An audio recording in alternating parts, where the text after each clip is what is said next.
Yeah, I think we're going back to it. We're 2 hour block. And drinks afterwards.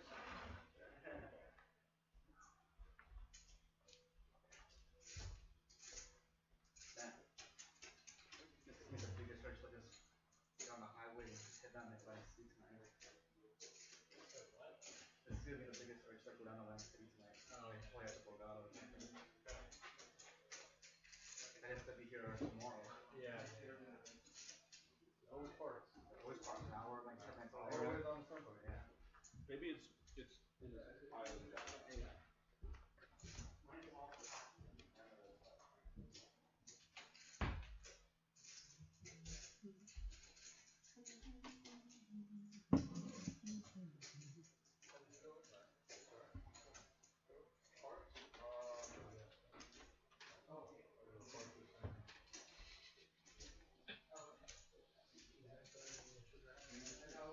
Oh, it's closer. I heard Sugar House is good too. I like your Parks horse is not action. bad. Yeah, I heard the action in Sugar House is good. And you can straddle any position. That's good. I've been going to Sands lately and the game, the player pool sucks. Pretty bad. Man, one thing about parks is even though I like the setup, I like the waitresses, it feels like it's disconnected from the other casino games. It attracts more serious players. Well, that's what it does. It's more like people here to stay focused as opposed to just casually like winning blackjack and just winning the table on the top. And that's the best. Yeah. That's the best in the world.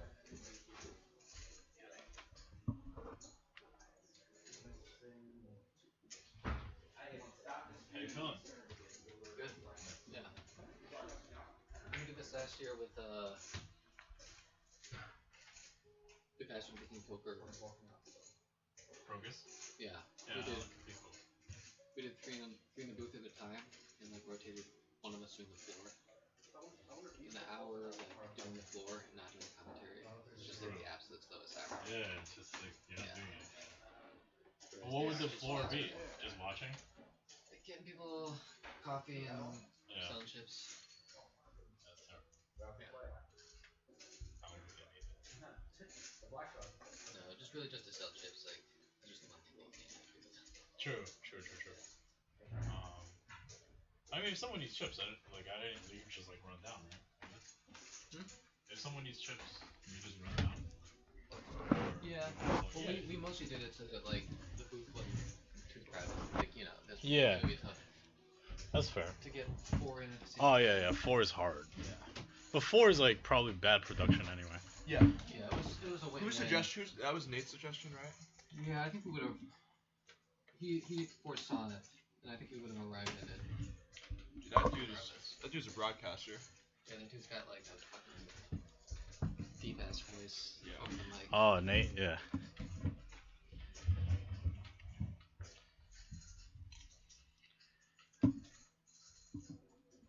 All right, we're back. Yeah. Yes, we are. I want to see some blood. I feel like the last hand was the beginning of what we will see. So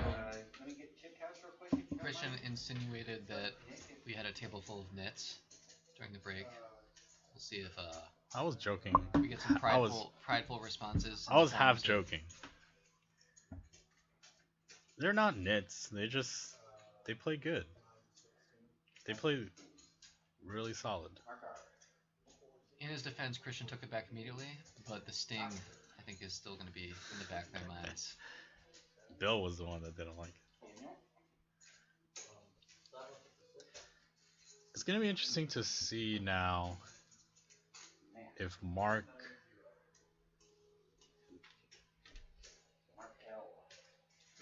No. To the left of Matt is Mark? Mark L. Right. If Mark begins to target Oscar or Daniel. Because that's what I would be thinking right now. He has all the chips. We're getting pretty deep. Position. He's in position.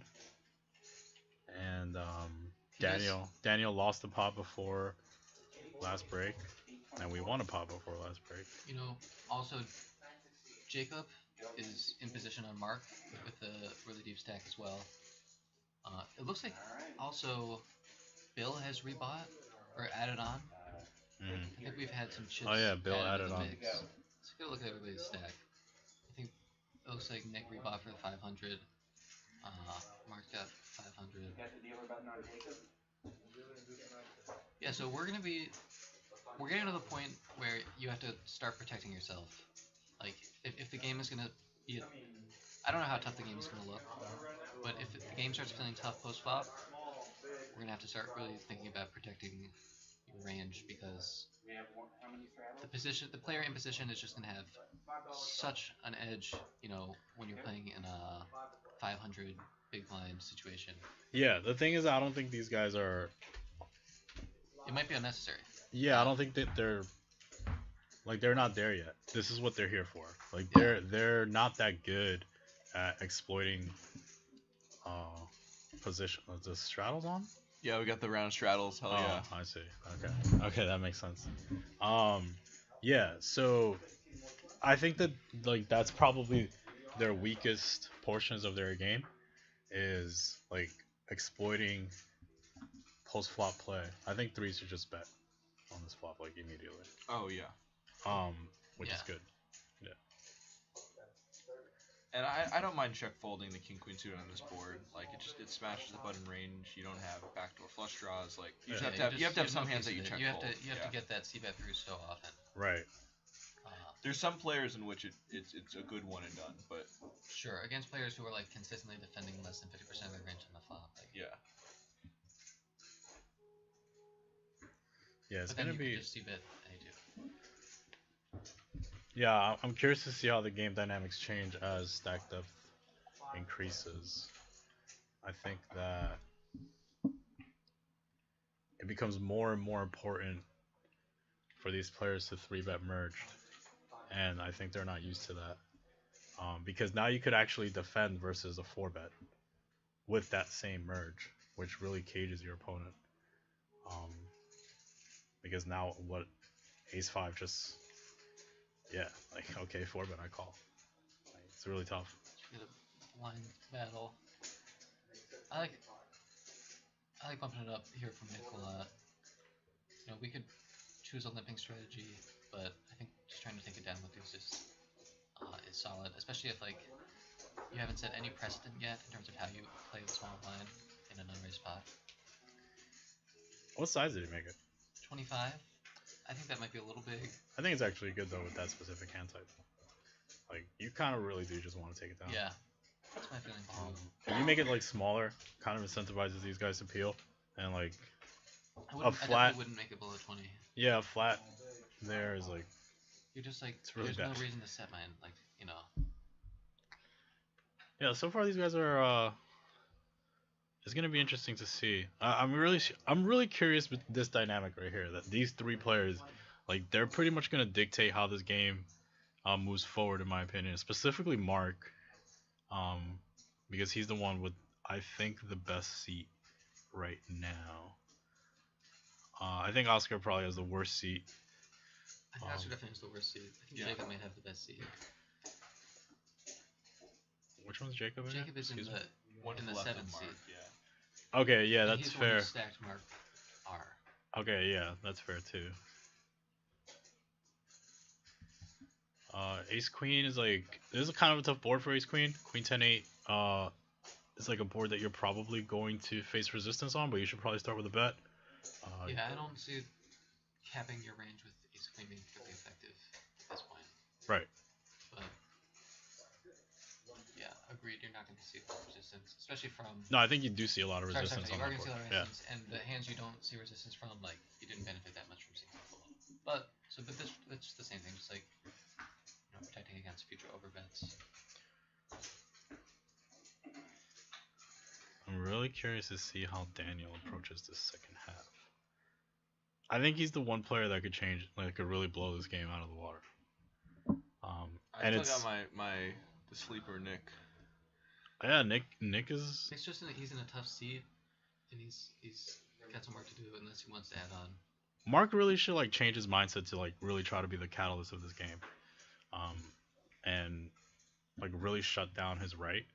And I think. What do you think about Nick folding jack 8 suited there in the cutoff?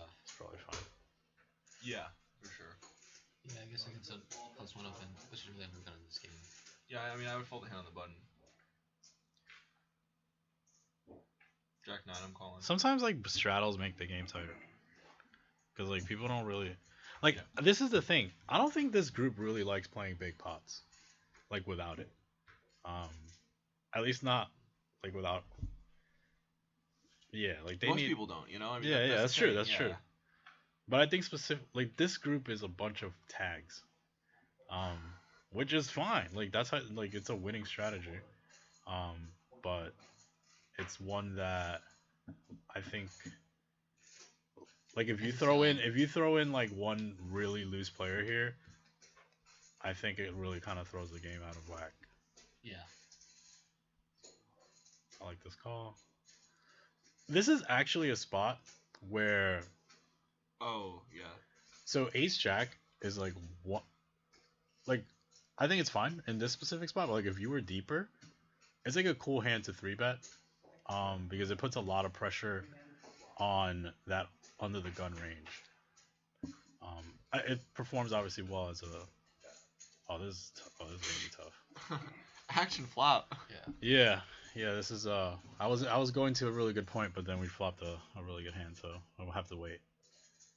Don't check, Jacob. No. I don't think he's going to. Yeah. Yeah, I think like 50's fine. This is like 65. 65. 65, he yeah. expects a lot of action, especially from Matt. I think he expects a lot of action from Matt because Matt hits this board when he calls from like the middle blind here, facing EP. Like he either has like a pair or like Broadway, and he expects to get a lot of action from that. He's probably pretty disappointed that Matt folded because that's the person he expected action from. But little does he know that Mark has a really good hand. Yeah.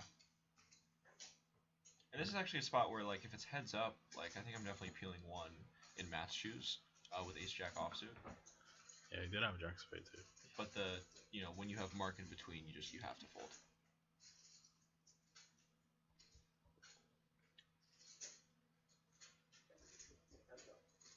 Check all, turns a 4 of spade, which might save Mark a bit. Jacob should be just looking to bet again. Yep. Something like 130. Whoa. Oh, yeah. Yeah.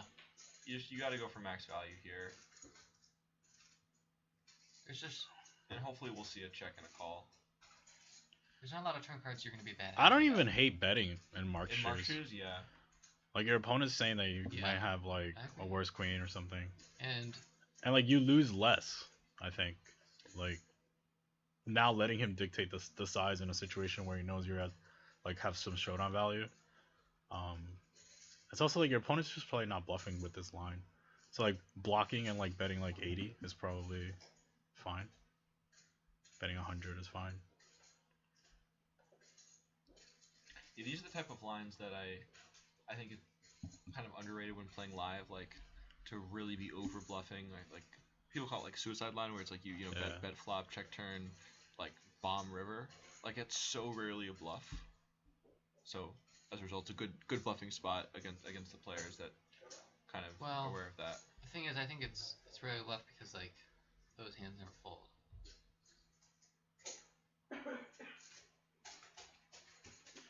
Really interesting check back there. I'm curious why he did it. I guess he just didn't want to get check raised. Right? Yeah, I mean the spade came in.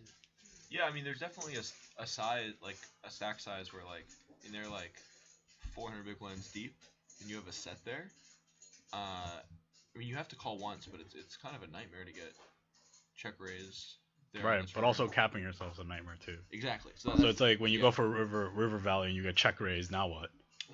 Exactly. So, but betting the turn's still better. I think it speaks to your earlier point, Christian, where it's like people are so concerned about like, oh my god, what happens on like the 5 or 10% of the time I get check raised Right. on the turn, but like you're missing so much value on most kind of runouts.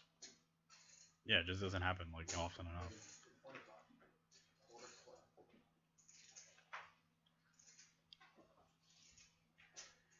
Okay, so looks like we got a low jack open with king jack offsuit.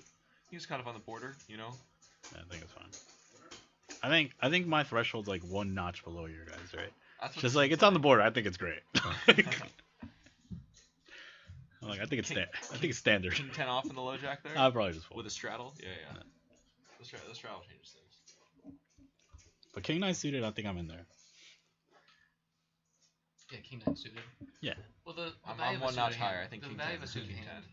Well, I mean, we're straddling, so it's not as much. But the value of a suited hand really goes up with that stack depth, especially at suited king. I think it's like pretty important to know like who's the button. I think that's an underutilized trait. Like who's defending their button, who's not defending their button. Yeah. You know, like who's 3-betting their button, who's calling with the button. Like if the button's weak, just open the King 9 suited. If the button's tough, just fold. I totally agree. That's also why you want to be a tough button. You know. Yeah. You don't want people fucking with your button. Yeah, I think Yeah. Bill should defend this. Yeah. Calling's probably best. 3-betting isn't the worst though. Okay. Yeah, This is kind of tough though because like this hand doesn't really barrel well. No, it doesn't very well. I mean, like This is just super exploitative. Him kind of recognizing what we recognize. Where like Matt's playing kind of straightforward. Matt's too weak. And, Matt's yeah. like too weak with these raise folds or like call folds. Like Yeah. you need to peel there. That's a slam dunk call. I mean, like think about all the hands you should be opening on the button. Like you can't be folding Jack 9 suited, especially like Yeah. when you're deep. And I'm not saying it in a bad way. Like I'm not saying you're Like, too weak like a weak player. I'm just saying that specific play you need to work on because like, you're like that's an area that you're uncomfortable. So the spot where you're uncomfortable, that's the spot that needs the most attention. Yeah. So you feel uncomfortable getting 3-bet. That's clear. And I think that Mark L, right? That's the one on his left. Yeah. Should just hammer him. Yeah. Like he's folded to every 3-bet. Like let's just every time he opens, like just I don't care what you have, Mark, just go. Like I don't care if you have 7-4 suited. Just don't let this guy breathe. Like he's just folding too many hands. Like even in position, he's folding hands. So what's he gonna fold out of position? Yeah. Exactly. Like yeah, let's just go. Like let's just wage war on my man Matt there. So I like this open and the sizing from Jacob and the small blind here in the straddle pot. I think Nick has a pretty clear call here. Yeah, Yep. I like the call. Okay. It's kind of a tough board for Nick, but I kind of don't like hate just peeling anyway, even without the backdoor flush draw. Just like you probably have the best hand here a lot. Although that's a really big It's a big size. bet. Yeah, it's a Yeah. huge bet. It's an overbet. I think that size is like kind of interesting. Yeah. It does put a lot of pressure though. Like when you face the overbet and you have a hand like 9s, like you call, but you're not. You know, what are you gonna You do? get all unpaired hands to fold basically. Like it's a You're not gonna Yeah. get, you know. Yeah, it's interesting. I don't It is hate. interesting, like, cause I feel like 9s is a hand that could even like just value raise over a small bet. But now they call once on the flop and you big bet on the turn. It's like, what the hell am I doing with 9s? You know? Right, that's why I think 9s needs to They're not just gonna- immediately make the decision that it's just gonna stack off. Like that doesn't mean you're gonna raise. It just means that mentally you need to be prepared for like a large bet. Yeah. Or on many board textures, we're Right. comfortable to do that. Yeah. Yeah, and you deny 9s like the opportunity of like raising to protect against overcards, and therefore making the 9s more uncomfortable on future streets. When other overcards come in that aren't your overcards. So this is the same. This is the blind on blind dynamic where people. God damn it. That's Ooh, you can't yeah, fold no, it. You can't fold it. Yeah, you did. You can't fold it. Yeah. That's the thing. It's like even though you're facing 5x, it's like you're facing a range of the majority of hands, and you're in position and you're deep. Like That's where I think. Yeah. That's Yeah, where I a very think that favorable the hand. straddle kind of hurts the game because he just doesn't want to put in $25 with 10-7 suited. You'd rather just like wait for one rotation to pass Yeah. and put in $12 with 10-7 suited in the same spot. That's where the game kind of gets hurt. You guys agree with that? Or Oh yeah, Yeah. for sure. And that's what it's a lot about. I mean, you said this before. Something I think about a lot when playing live, where it's like the threshold. yeah, Where like there's a threshold of which, oh, this hand is like not a $20-$25 hand. It has nothing to do with like ranges and stack sizes. It's just that's their threshold for that type of hand. for sure. Yeah, it just depends on the game too. Like there are some games where the actual stake for whatever reason is way below people's threshold, and therefore the straddle. Right, of course. Those are good games. Good raise, Matt. Christian, I would love to just like. I feel like it would be so good for my poker game to just like play a bunch like 2-3 handed and just like talk about all the spots.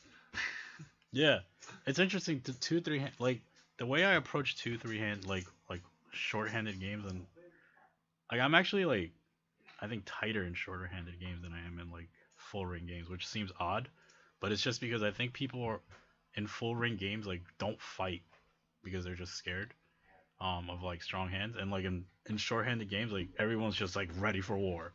Yeah, the people that you're used to targeting, they got up already. Yeah, they got up. Yeah, and people are there like ready to fight, and it's Yeah, like that's my especially two or least three favorite handed. things where it's like oh my god, like you know, new game starting and it like starts at 7. It's like I'm not gonna start till 8.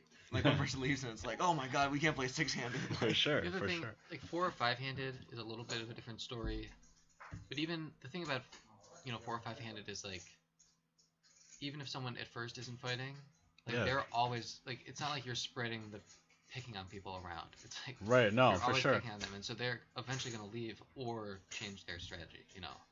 I think this is just like a one and done. You just like barrel for like 25 and then.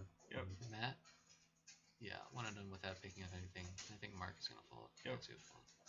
And that's really the problem with pocket pairs, like deep stack against tougher aggressive players, where it's like twos is literally the worst continuing candidate here. It's like I'd rather have king queen. I'd rather have 9-10 with a backdoor flush draw than. I think if he twos. has king queen there, it's like very reasonable for him to raise. Flop. Oh yeah. Just like raise flop and like It was ace 10. it was ace 8-5. It's actually similar to a hand. So for anyone listening, Ace 10's a good one too, raise. Like if it's what you said. What set the series of events and that Jack and I will be joining Solve for Why. I think Matt was thinking about it beforehand, but after we did a series of premium podcasts analyzing Poker After Dark hands, sent it to Matt, and he played a hand against Jason Kuhn in a similar way, where basically Jason had a hand like King Queen there and raised, Yeah. and Matt had to fold, and it was like one of these things where it's he's probably gonna be one done raising, and then For sure. Yeah. Like finding those spots where your opponents are like over c betting and then throwing in some bluff raises is like pretty cool. yeah. Interesting that Jacob decided to limp here. I think it's actually a pretty interesting shift. 996. I expect Matt to just like barrel and win. Yeah, and that's the problem with I think like a lot of these limping ranges where it's like ace deuce is a great hand to put in a limping range, but you got like I want to see someone limp kings there. I want to see someone limp like 9-8 suited to just know that it's sufficiently balanced. Where it's like this could be good, but if you're just doing it with this hand, then it's really obvious. Interesting check call here. And with the out of position float, Well, now he makes a pair. I think that's gonna hurt. I think Matt should just like double barrel here. Like especially with the king as the kicker, like just like bet twice. For value. Yeah. Yeah, I don't like this check. No, I don't like the check. Not only value, like you just fold out a ton of equity. Obviously, if Yeah. you know his hand, like If what's a hand it's you way- don't want to fold? right. Yeah, like if you're folding out like 10-7, you're folding out. Yep. Yeah. Yeah, Matt should definitely be betting the And, turn. and Daniel got kind of actually. I think that 4 was a pretty bad card for him because I think he would have definitely represented that ace if he didn't have The short on value, yeah. Oh, for sure. Yeah, I think that's another. That's another thing. It's like, do you think Matt's just bluffing enough that 4's shutdown value is, what you want? Against Matt, probably not. And that's also a spot where it's like, 10-4 is a really bad candidate to like bluff on the ace. But against Matt, like maybe you should just be turning most of your hands that are worse than a 6 into bluffs on the ace. Just like bet 2x pot and just feel pretty confident you're gonna win. these guys need to learn that, and all of them, that they need to think about bluffing first. Like when you have 7-8, when you have 10-7, like when you turn whatever equity, you're gonna bet, right? So that means that the majority of your range on that turn needs to be betting, and 6x, especially king 6, has to be part of that range. You're protecting against this, like the 10-7s, the gut shots, the overs, whatever, and don't be afraid of like getting check raised. Like, okay, you got check raised off a 6, like who cares? Like, you know what I mean? Like, it's really ridiculous to like try to like check this back and like race to showdown kind of thing. I think there's like a propensity to try to like race to showdown or not get blown off your equity or whatever. But like, you know how like hard it is to like for your opponents to like continuously pull triggers like over and over and over again, like trying to blow you off your equity. Like, it's just not gonna happen. Just like bet the turn. He might not believe you and call with a 4, and then you guys like potentially check river, and you got an extra street of value. And like, it's just like I think that's gonna be the biggest takeaway. Like, just shifting that mindset of like shifting away from like showdown value mindset and like more into like capitalization mindset. Yeah, Is going to be the way to go, especially if these guys want to play high stakes at some point, which I'm sure they all do. Like, these guys all have clearly put in work. So I thought Matt was putting in the 3-bet with 5 deuce suited. I think this is dangerous. Like, you should be pulled here a lot, especially with these stack depths. You're like 100 big blinds deep. He obviously got really fortunate that he's not. So this is the thing. At 100 big blinds, you should be looking to be pulled.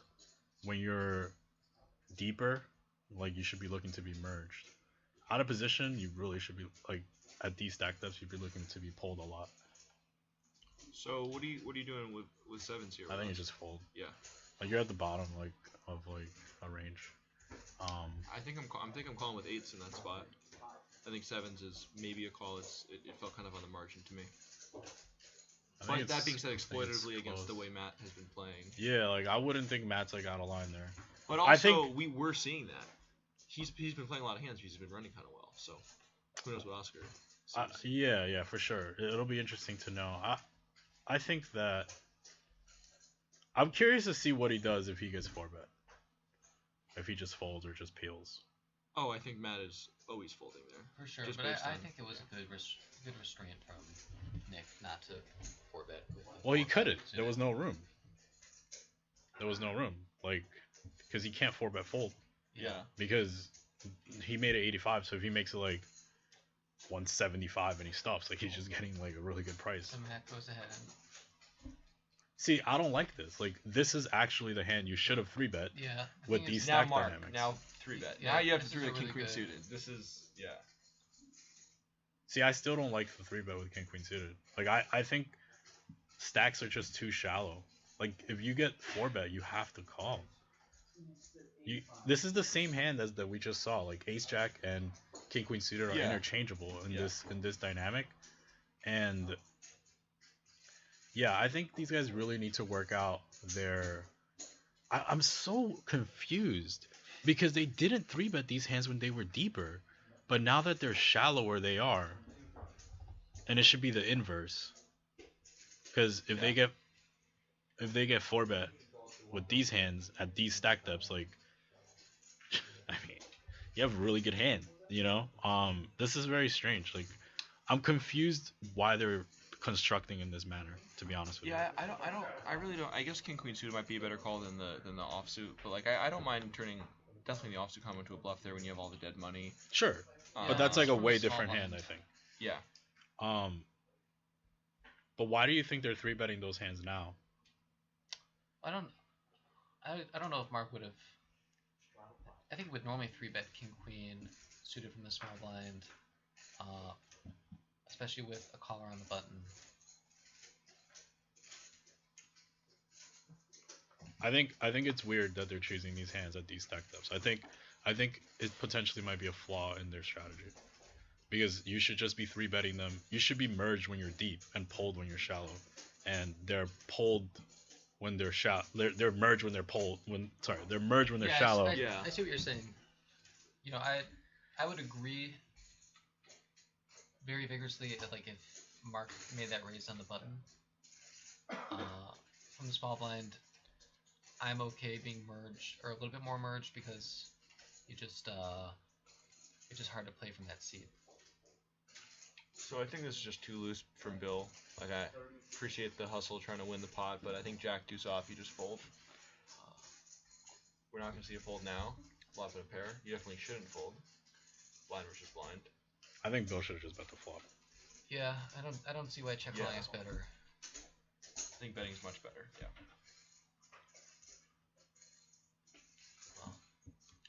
pretty card for Nick's. Pretty good card for Nick's overall range. Yeah. But it does also improve Bill's range, like some of his check call with ace highs. And you're so deep, you have to bet this. Oh yeah, Yeah. I wasn't. Yeah. Yeah, I mean it's just a sizing issue. Like, should you? I think going like somewhere around like half pot's good. Yeah. Like you're trying to get peeled by like some ace highs with heart. You don't want to bet to try and induce a raise with those hands. I would think like with Nick's stack size, if he makes it like 100, a lot of those ace heart hands are just gonna jam. Interesting. You would have called, right? Yeah, maybe.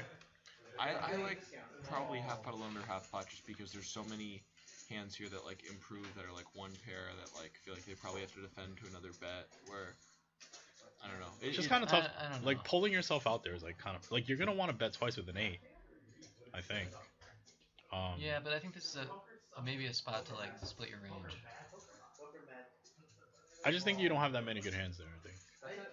Like, Also, we're blind versus blind, so you know the second nuts here is really like super nutted in terms of like how wide both of their ranges are. So I mean, I see your argument. I maybe you're Sure, right. I'm like, just yeah. of all the hands like we're gonna get value from, like first of all, I think Nick might feel like he's in a good position, against like just based on their history both at the last session and today. It seems clear that like Bill is maybe gonna calm down a little bit later, so I'd be sizing up just because of that with a strong hand. And also like I think it's really hard to ever get raised when you bet half pot there because it's just such an awkward stack size. Yeah, maybe you're right. Maybe it's a better spot to like pull yourself. If Nick had like, I guess I'm just concerned with if like Nick what you was do with deeper, your if eights. Nick was deeper, then I like the half pot better. Okay, seems fair.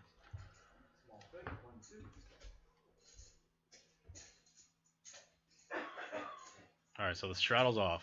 Maybe someone gets stacked.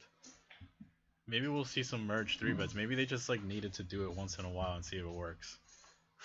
Maybe they just needed to see it work, The safety. regardless of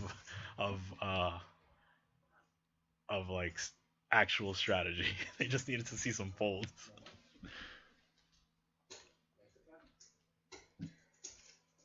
Okay, And if I'm Nick, you have to defend these 3. yeah. Like If I'm Nick, I'm just raising any 2 at this point because Mark is just already folded once in position. Yeah. yeah, 9-8 off is like an interesting hand to like have in your raise range there. It's probably like not considered not good, but probably very very good if he's folding ace 3. Oh yeah. So the straddle's off, which okay, we mentioned that already. Just wanted to make sure. Yeah, 9-8 off. I would almost never raise there, but I like that Nick's pretty aware of dynamics. All right. Match with. I really like to see like Mark just like pick up something to 3-bet. Not that. Yeah.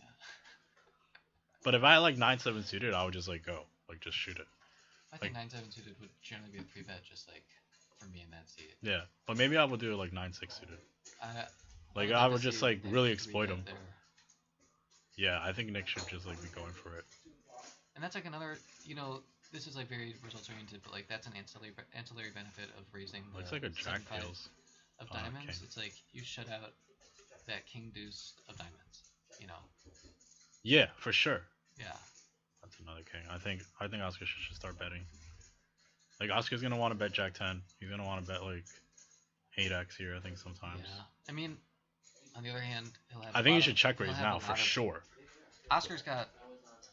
I think the main reason Oscar should bet is just because he just like has the strongest range, but just like a lot. I don't like this check call. Like, cause now what do? You check the river and it goes check. I would just lead. Yeah. Yeah, But he I should think just you be have to check raise the turn. You have Also, to check raise check the out. turn. I don't know if Oscar's the strongest range there. I think there's definitely kings that like Matt is going to be checking on the flop as pre-flop raiser and.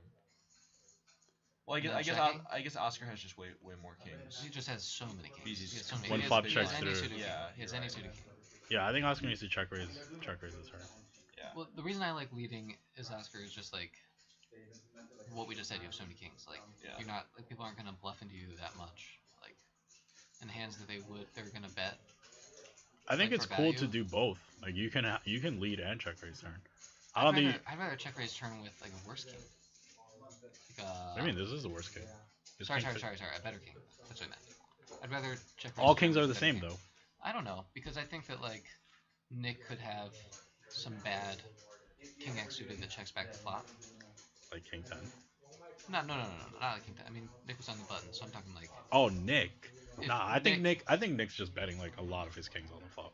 Perhaps, but like if I'm gonna check raise, like I'm not expecting Matt to do a lot of betting on the turn. I think Nick could do some betting. I'd rather check raise Nick with a stronger king than king deuces.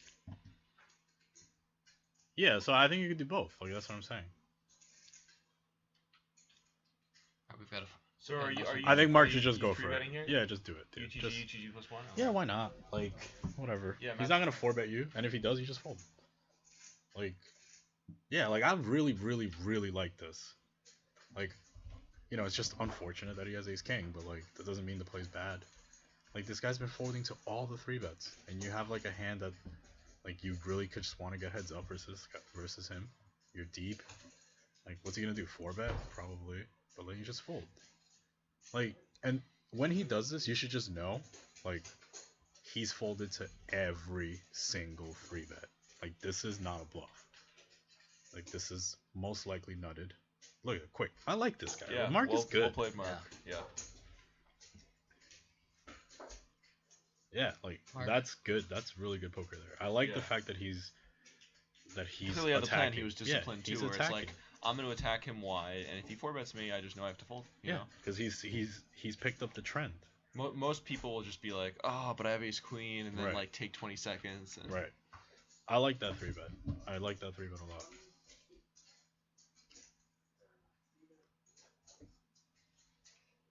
Mark coming off a 3-day poker trip at Parks Casino. Nice. Crushing the 2-5 games. He has a lot of upside. I really like his potential is really high, I think. Yeah, Mark's relatively newer to poker, but he's worked really hard, put in a lot of study, and improved very quickly. Yeah, I think a lot of these players have a lot of upside. Yeah. Okay, so Jacob opens another gun 1 with 10s. Flops 9 high. I think it's a pretty clear bet. On these kind of textures, I think like we should be betting like kind of large. We should be. Oh wow. So pot's 25. He bets 15, yeah.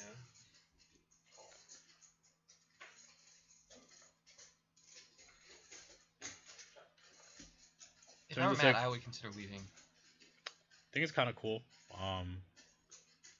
And I think Jacob should be barreling again. And I think too many people check this turn. It's like really annoying. Yeah, you can. Okay, good. I think you should just like be betting like kind of large. Understand your opponent has 6-7. Understand your opponent has 9 X's, and you know you're gonna lose this pot on some rivers. If the river just comes like over a 10, you should just bet again. Yeah, and this card also improves a lot of hands in Matt's range, but not to be better than you. Well, yeah, and also not necessarily to raise as a bluff. Like yeah. So river's an 8, and I think this probably goes check. I think it should go check. Yeah, I don't think Jacob. This is I don't think Jacob should go for value here. No, it's too thin. I mean, Matt literally has the next worst hand, and he probably won't call. So. Right. That's a good indicator that you're valuing too thin. I kind of like the way Jacob played it. I think the sizing could have been a little better, but yeah. I like the line in terms of like bet.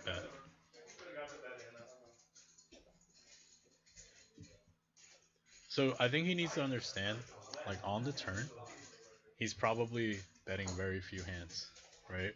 Like I think all of his ace kings give up, like all of his Broadway combinations give up. So he's gonna have a pretty narrow, condensed turn betting range.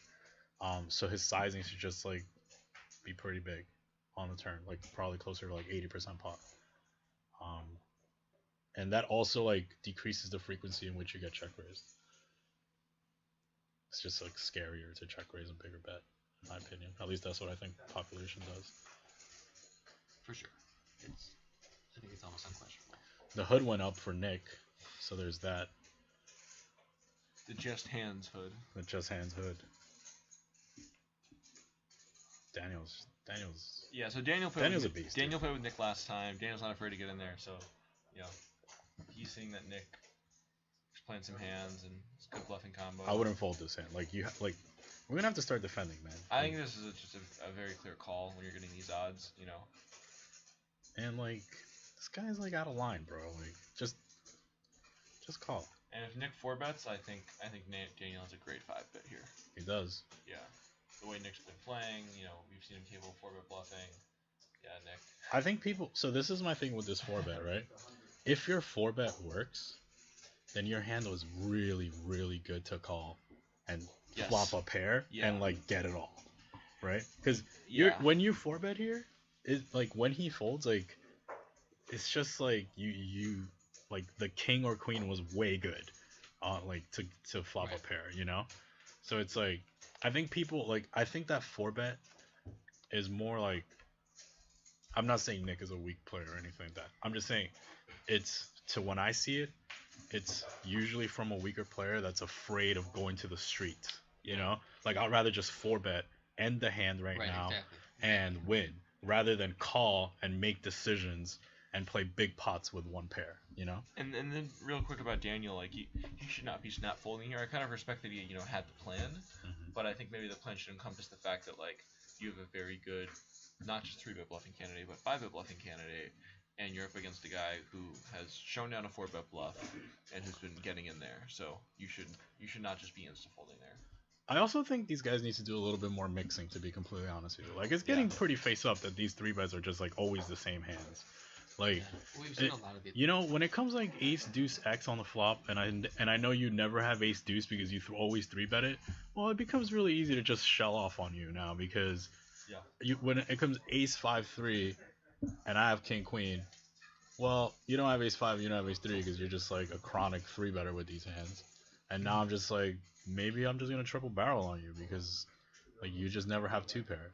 Yeah. So I think we need to see a little bit more deceptiveness on these flats. I think these guys really don't like flatting.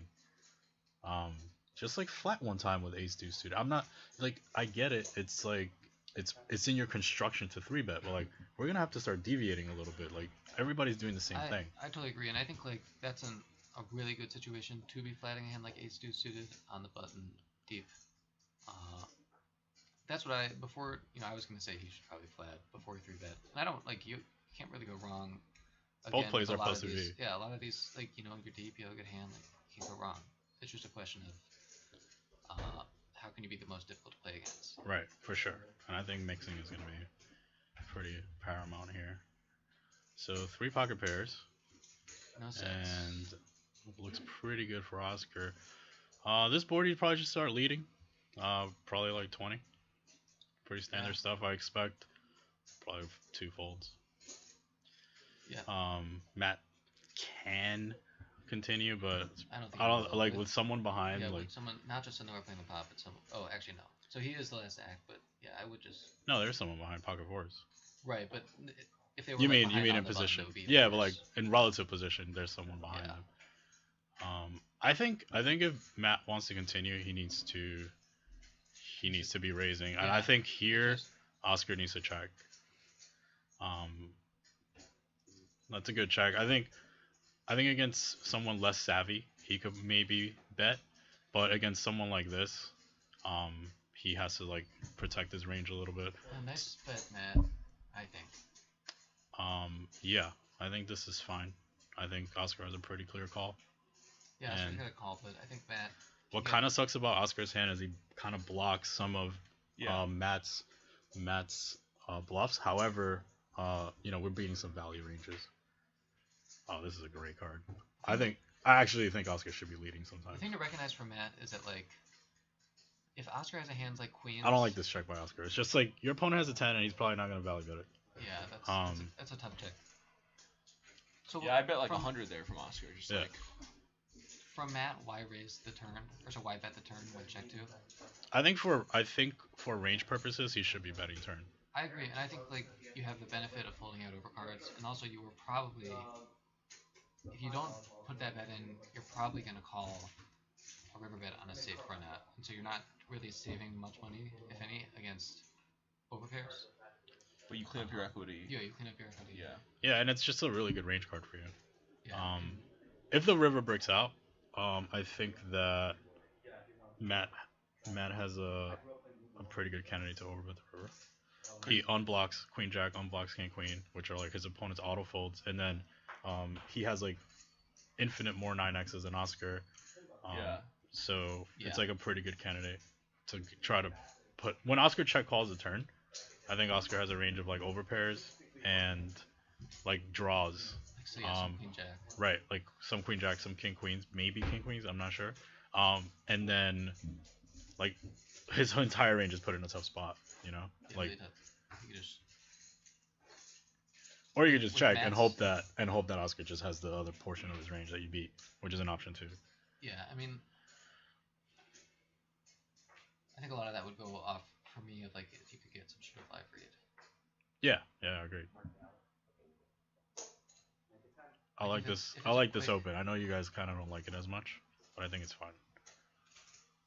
I think especially like No, I like it suited. with this player in the big blind, I think that you kind of have to open this hand, Yeah, because it's like important. you know, like there's not. Yeah, like it's just it's probably a good spot to open. Like I think it's a pretty standard open. Okay, Nick's gonna 3-bet. Nick's getting some really good 3-bet candidates today.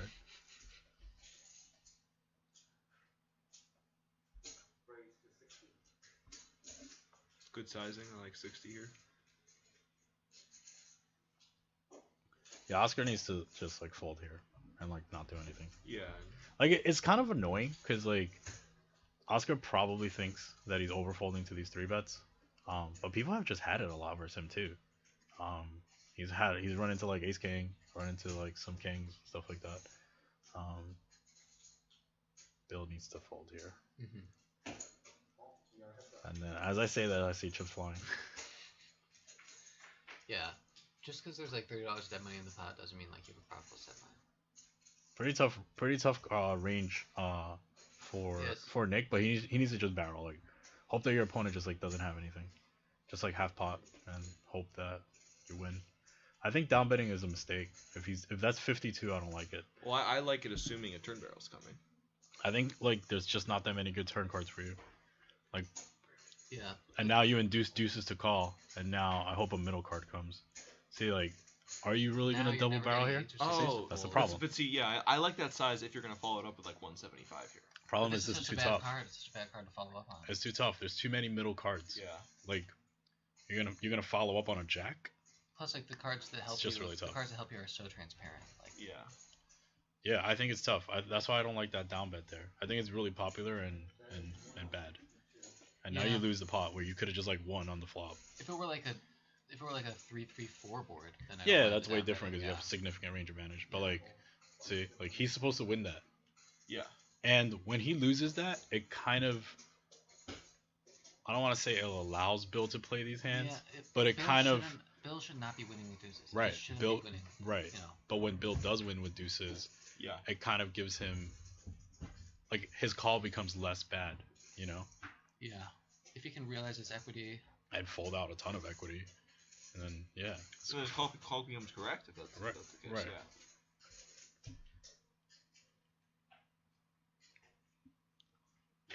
Oscar probably feels like real shitty right now. That, like, what the hell? This guy didn't have nothing, you know?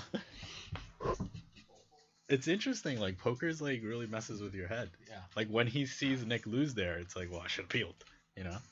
It's like, no, you should have folded. But Well, I think Bill could open here, especially him winning that last hand and like picking up some momentum. I don't think Nick's gonna like fire on him, and now he gets to play this pot in position. yeah, we didn't get to see what Nick folded.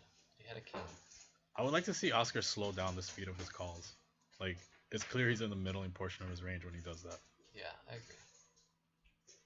Like Even just he like doesn't a slight hesitation. right. He doesn't have a decision, which means he's in the merge. Yeah. Like he's in the middle, right? He doesn't have ace five. He doesn't have aces, and it's that's not a good thing. Like when you cap yourself like that. Bill bets 5 into 15. Or... He kind of is allowed to do that, right? Because Yeah. I just really like whatever. Like I would have bet more just to like disincentivize Oscar to continue, but like I think Oscar has like a real live tell there. Like he shouldn't do what he did there. And when it comes ace high, like it's just easy to just like down bet and win the pot. With that hand in particular, I think I would prefer to size up. Yeah, for sure. It's like you really just want to take it down. It's kind of very similar to that ace king spot. Yeah. Or like betting larger. It's just like sometimes better. And that's a time I'm gonna be like splitting up my range for sure. Like I'm not gonna be choosing the same size with like lower aces as I am with like bigger aces. Yeah, that's fair. I mean, that's the beauty about live. Like no one really knows exactly how you're splitting or what these sizes actually mean. No one knows it. Yeah, no one knows. Yeah, you just can't. There's just not enough it's data. impossible. Yeah. You're winding down over there. Oh no, I'm just gearing up. Just gearing up, yeah. You know, sometimes there comes a time in life when you have to just like kind of follow the market and read a lot about what's going on and. Yeah, that's fair. You know. Mark has gotten a lot of good hands today. Not to take away anything from his play, I think he's playing great. But it's always nice to pick up hands. That's true. Wow. So we saw King Queen and Jack's flat. I don't mind mixing in some flats, you know. I think they're too deep. They're like way too deep. Just 3-bet. Well, I think because they're really deep, you have to have a little bit of deception. Where it's like I'm definitely 3-betting jacks most of the time. Yeah. Oh, he did. Wait, where was King Queen suited? Under the gun. Yeah, they're just like 500 bigs. Yeah, which is why you need to be able to have some jacks. So you can do that. Yeah. But like now, you don't get stacks in. Like the pot's $30. Yeah. Like, there's not much bad that can happen when you have jacks and you 3-bet. Listen, I think Yeah, you should in be position, 3-betting jacks most of the time. You can be. Agreed. I don't disagree. Like, Yeah, we yeah. probably should flat. They are, yeah. But I think you know, like the they're- flat should be they're- like they're 1.1K 20%.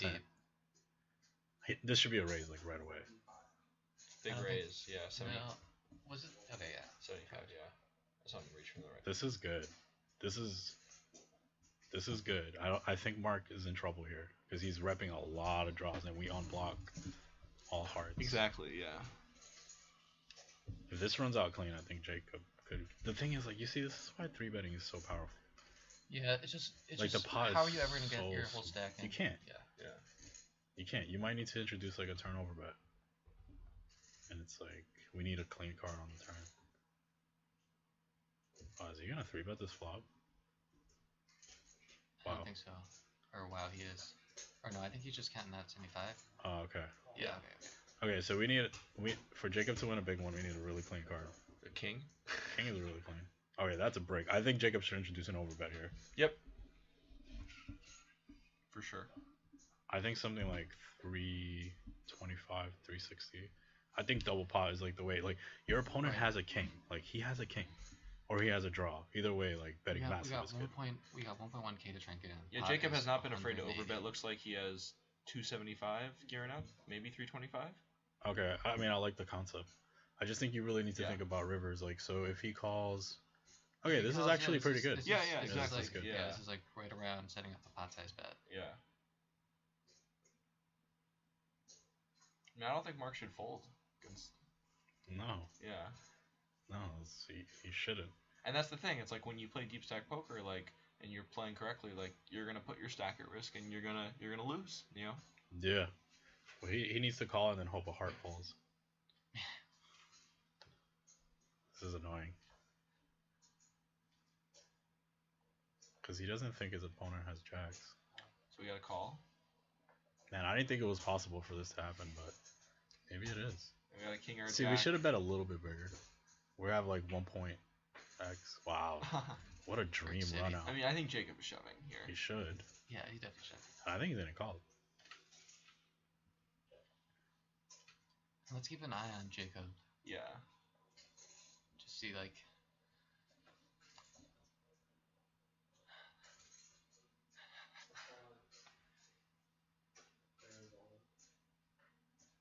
looks kind of strong. Yeah. Yeah. That being said, like all giant pot-sized bets are like. Well, so- it looked a little. I don't know. It's really hard to be unbiased from the booth and say like that didn't look a little Hollywoody, you know. Let's go to Mark real quick. This is a tough spot for Mark. You know, I don't want to watch Mark think. Let's watch Jacob and see if he gives anything away. Okay. It's not gonna be interesting watching Mark. If we hear anything, I'll switch the camera. Turn the table talk on. They ain't talking. Mark should be talking. Yeah.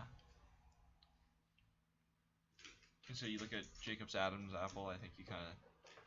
So you might see a little bit of feigning weakness and feigning nervousness out of Jacob, which is usually strong. No limit hold'em is amazing. We just like. Oh, I called. It's a really good line by Mark, man. I mean, sorry by Jacob. Well, Mark too, but. Yeah, and you have Mark respect here, you know, like. Yeah, he called. Good bluff catching candidate. It's a beat. You got out bluff. Yeah. And board man clean. If you're Jacob, are you taking the same line with King Jack? Yeah. Although it's. Yeah. I mean, you should. On this run out, for sure. Your opponent. And then this is where like the money is made, like understanding not just when to thinly value, but when to thinly like overbet. Yeah. Multiple streets, you know. Yeah. I mean, it's not even thin. Like you have top two. No, yeah, it's not that The obviously the better part is that when you have top two, like you kind of block more. But that was pretty cool, man. I like that line. Yeah, we were saying how we doubted it. We didn't think the money could get in. It got in. Yeah, what do I know? I think the overbet on the turn should have been a little bit bigger, just to make like that a little bit more clean. You know, that's a little bit more smooth. But I mean, he still played it amazing. It's also like. It's also tough, like when you're like you don't know the exact amount the guy has. You know, you're just trying to like approximate. I think he knew he was covered. I actually. Oh yeah, that's fair. I in those spots like the sizing covered. that Jacob did, because then, you know, Yeah, Mark probably wasn't folding, but when you make it 325, when you start to get closer to 2x pot, like that's when people can really start making exploitable folds. Yeah, that's good. Versus like betting a little bit on the smaller side, still over like betting. 1.6x. Yeah, like or even smaller, where then it's like, oh my god, I've already missed 500. I've played my hand as a bluff catcher. Am I really gonna fold the river? And then you kind of talk themselves into that. Yeah, I like the lines by both players, man. It just kind of sucks like when you see someone like get stacked for like 500 big blinds with one pair. You think he's bad, but he's actually good. Yeah. It's like someone's like, the hell just happened? Yeah, like respect, like as a fish. calling down. Yeah. And I mean, I'm like, oh, that's a good call. I think Oscar needs to be careful, man, with these opens. I'm not, like, I don't love them and I don't hate them, but like. I'm gonna say I hate's a strong word, but you should not be doing this with 10-9 off from EG +2. So if you're Mark, what are you folding? I don't think you can fold a king. It depends how good. So this is the thing. This is the thing. How good is how good is my opponent? So if my opponent is capable. So this is the crazy part about no limit hold'em, right? So it's like if you're up against an elite player, well, he probably doesn't have hearts on the river. So now you blocking the queen is actually really bad because he doesn't have hearts. He never has hearts because he wants you to have hearts, right? Yeah. So you can actually make the fold, but I think it's just in a general sense, like folding there is probably going to be bad. Yeah, I think a lot of opponents after they make that overbet, they're going with it with any draw. I think it's a very plus EV call. I don't think it's unreasonable for Mark to shove the turn either. Like if he thinks his opponent is bluffing, letting all that equity actualize, especially against an opponent that's never bluffing hearts on the river, is probably bad. Because like if you're up against someone elite, they're not gonna shove the river with hearts, and that's the majority of your opponent's combo bluff range, right? So this is actually a spot where I think Bill could maybe make a tight fold here, but what do you know? You know, still saying that with this flop, but You know, he's out of position against Mark. Mark raised UTG. You have Nick behind in the big blind. I think it's close to this 9 suited. I think against Mark's player profile, I would just raise. Like. Oh yeah, I would definitely raise. I think like. Pre-flop or now? No, now. Oh, now Yeah. for sure. Yeah. Like Mark is not gonna like double and triple barrel a lot. Yeah, he has an ace. So just like yeah. just try to cooler him. When you get one of these gifts, like I'm not a fan of like the slow play generally. It's fine against some players like that are just gonna like barrel off, but like against some other players, like I don't think. Against the under the gun range, and then like continue on the flop, and we obviously don't have a heart, like. Yeah, no, I agree. I agree. We should raise. Okay, it doesn't matter. Like he just doesn't have enough heart combinations. Like don't be worried about it. Just like bet. Yep.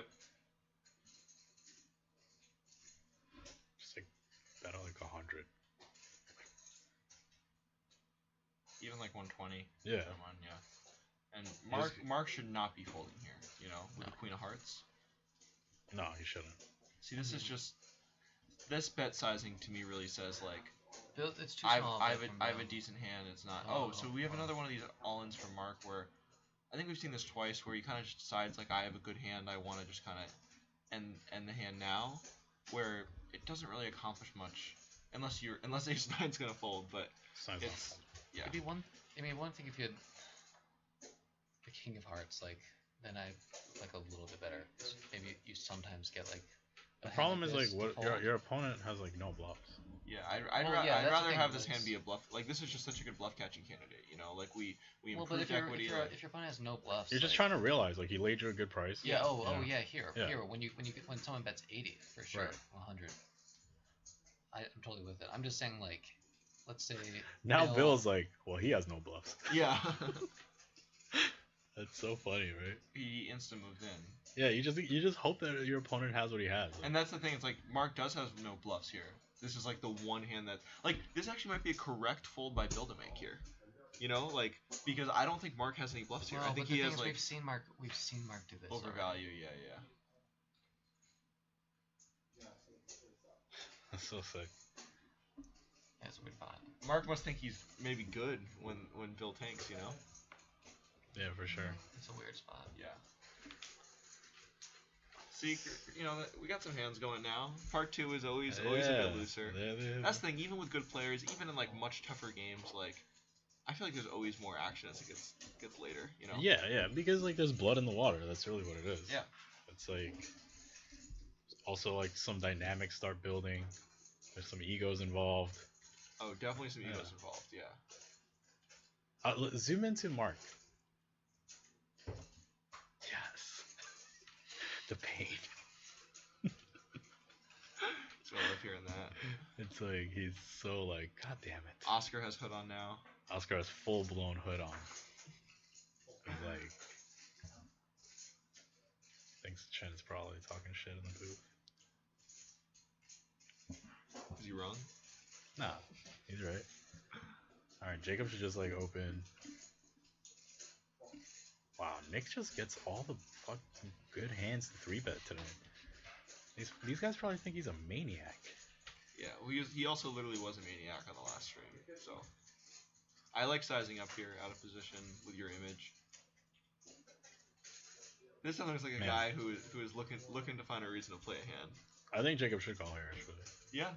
Like, just call. Like, it's fine, dude. Like, this guy's a clown. I don't know. I gotta stop saying that. Like, I think against this sizing, I prefer folding, but if it was suited, I would definitely call. Yeah. I think, it's a good discipline fold. Yeah, I think it's fine. I don't mean you're a clown, like, really you're a clown. It's more like, if I'm in the seat, I'm like, come on, man. This is like the 20th time you get 3-bet. Like, I have 2 Broadway cards. I'm not folding. Jacob. Man.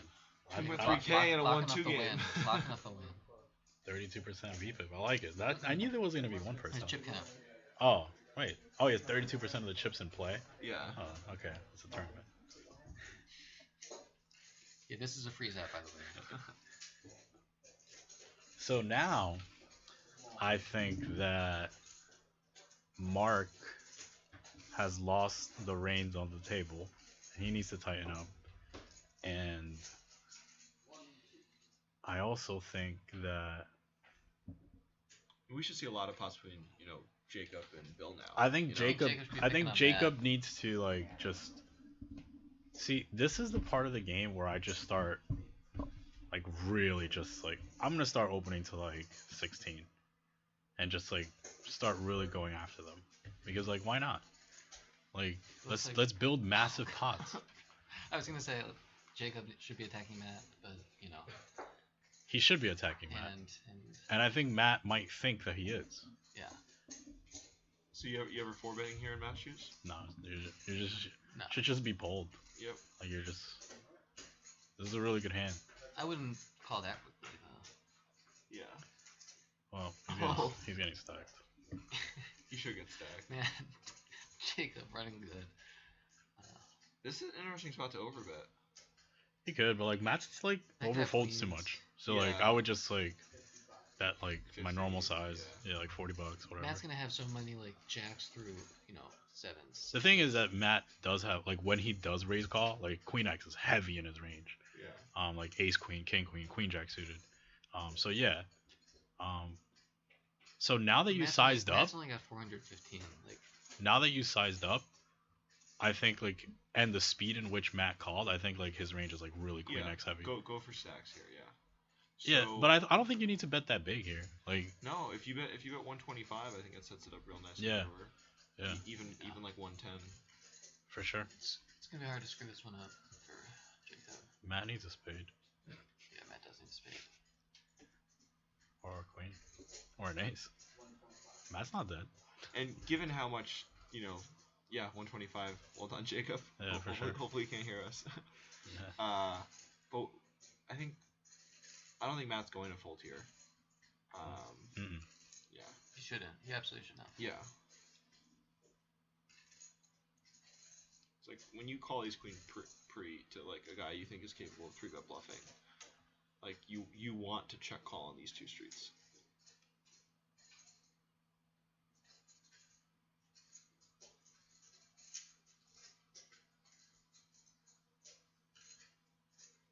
Oh, hands start shaking.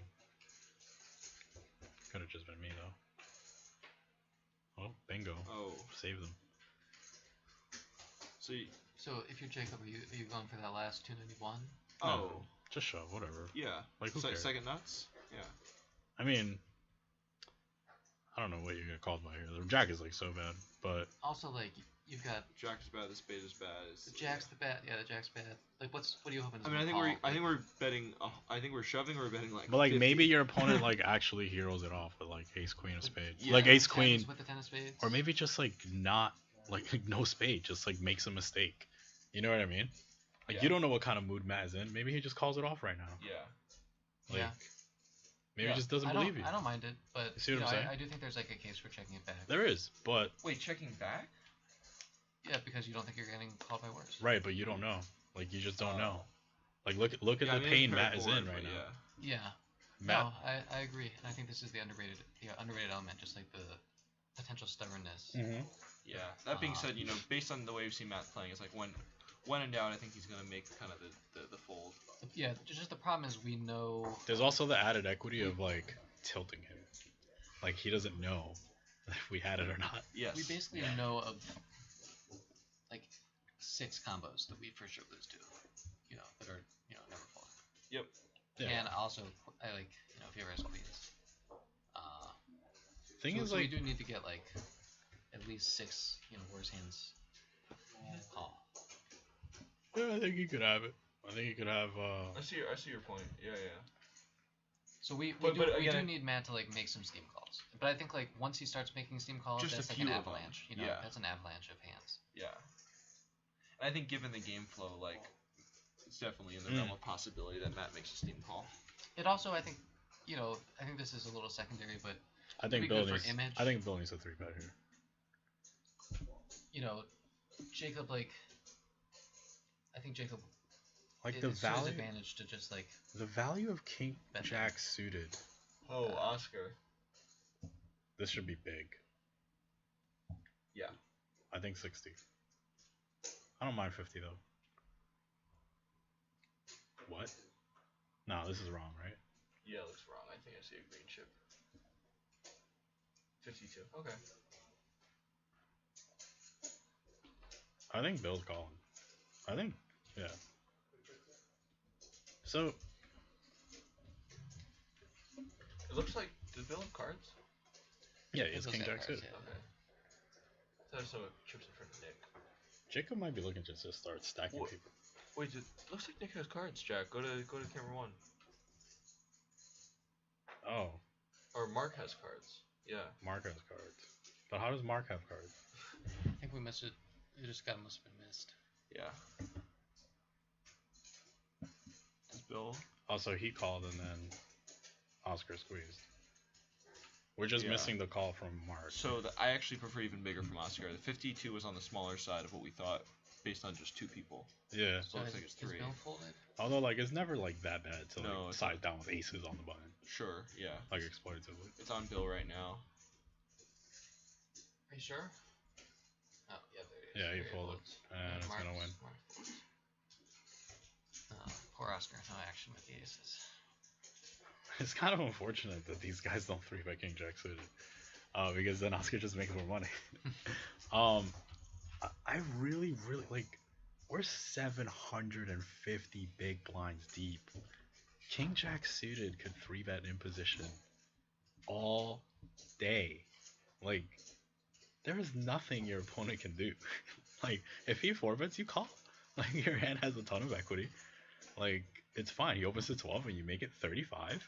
And if he makes it 100, you just call. Like, Yeah. like, what? Like, there's nothing that he could, like, being in position 750 big blinds deep is just, like, just punish. Yeah. Yeah, it's like, even though Jacob's kind of running over the table, like, you just, when you have Bill on your left and you're that deep, you just can't open 7-5 suit under the gun. Yeah.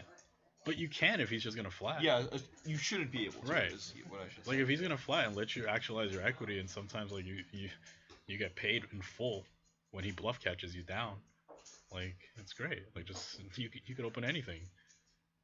That's, yeah, I think the biggest part that, the biggest misconception that this group as a whole has is just, like, the construction of how they 3-bet deep.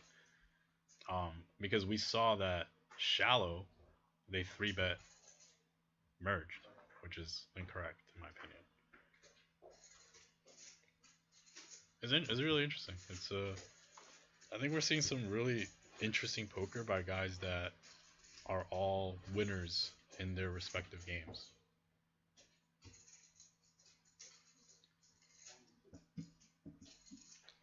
It's also, I think, pushing them outside of their comfort zones, which is good, where it's, maybe a lot of them are used to kind of just beating the 1-2, 1-3, 2-5 games they play in, and now they're up against all these other good players, and it's, they know they have to adjust, but they're not used to it, and They're all crushers in their game. Like, it's clear that they're all winners. Like, nobody here is a loser in their games.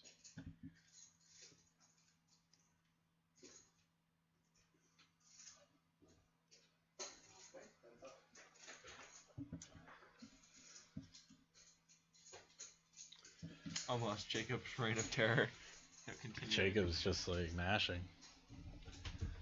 Pretty easy c-bet by Mark here. Really, really good board for you. Yep. Pretty big sizing, but whatever. I think where's this sizing, Jacob could probably fold. Oh, we yeah. hit it. Definitely prefer folding. It's another easy double barrel. Aces are so nice. They just, like, barrel all the time. Like, there's no card that could come. Like, wow. I guess that's...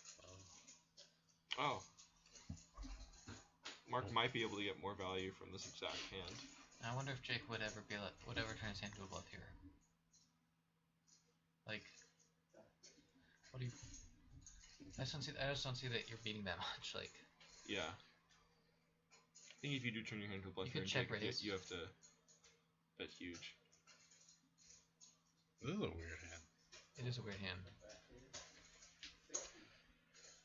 I do think Mark could have some 7x that plays this way. So I don't think it's a slam dunk.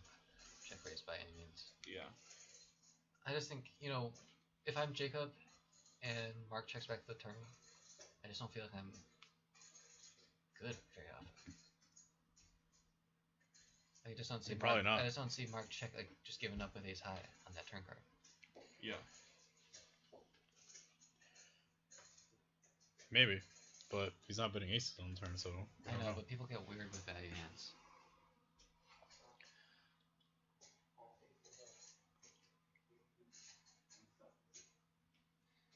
Yeah, I don't like the call. But it's A drop in the bucket. Okay. I think Mark needs to bet the turn, like, because you want to be betting the turn with like ace jack, ace 10, jack 10. right. So you have aces, so like you put pressure on your opponent when he has like queen x's that have to like try to defend. So yeah, it's just like a really good hand on double barrel there. You also unblock you also block clubs, which is like leaning your opponent more to having like some showdown value hand that like you can get value from. And if you check back aces, it's just like your checking back range is just like way too strong. It's just so strong. Yeah. It's like way stronger than your betting range. I mean, it's okay. Again, when you go deeper, I think like all things point towards a little more mix, but you want to be betting aces most of the time. Yeah, for sure. Especially because you're actually gonna have hands that like want to check back. Like Also you're nice. gonna have like ace queen that might want to check back. I think it's kind of nice to have aces just occasionally in the check back range there, just because against like smaller bets on blank rivers, you can raise kind of raise thinly for value with one pair. See, like, I don't get this stuff. Like, he should be pulled here. Whoa, he's all in? No, that's wrong. Like, yeah. There's a lot of, like, small things that I don't really understand. Like, so, why is Matt calling with sevens, but not 10-9 suited? And, well, That's why. Bam. What do I know, man? He knows. He just knows. Yeah. No, you're right. Yeah, they're both speculative hands that benefit from a good SPR. He was deeper before. I think he knows how he's gonna win with sevens. He doesn't know how he's gonna win. And that's what I'm saying. It's like a fear thing there. Also, This is also how you go. Bill's 3-betting merged out of position, but isn't 3-betting merged in position with deeper stacks. Yep. Right. So that's another issue. Like, you're out of position now. How do you feel about the flat here? I think it's fine. Yeah. I think there's a really interesting card for her. I think Bill, in terms of range, should probably be checking. It's a great hand to check call with. It's also like it's not the worst hand to bet call. Bet call? Yeah, that's fine too. Yeah. You can't make a mistake here. I don't really want to bet call queens. I mean, I don't mind bet calling queens, but like I'd much rather bet call tens than queens. Yep. I think now Matt needs to just like raise. Oh yeah, against that sizing, yeah. It's just shove. Just all in. To me, it's more a question of like, do I think my opponent is going to recognize this is a good bluffing spot? And if they are, then I would bet call tens. And if not, then I would be happier to check. Yep. Yeah.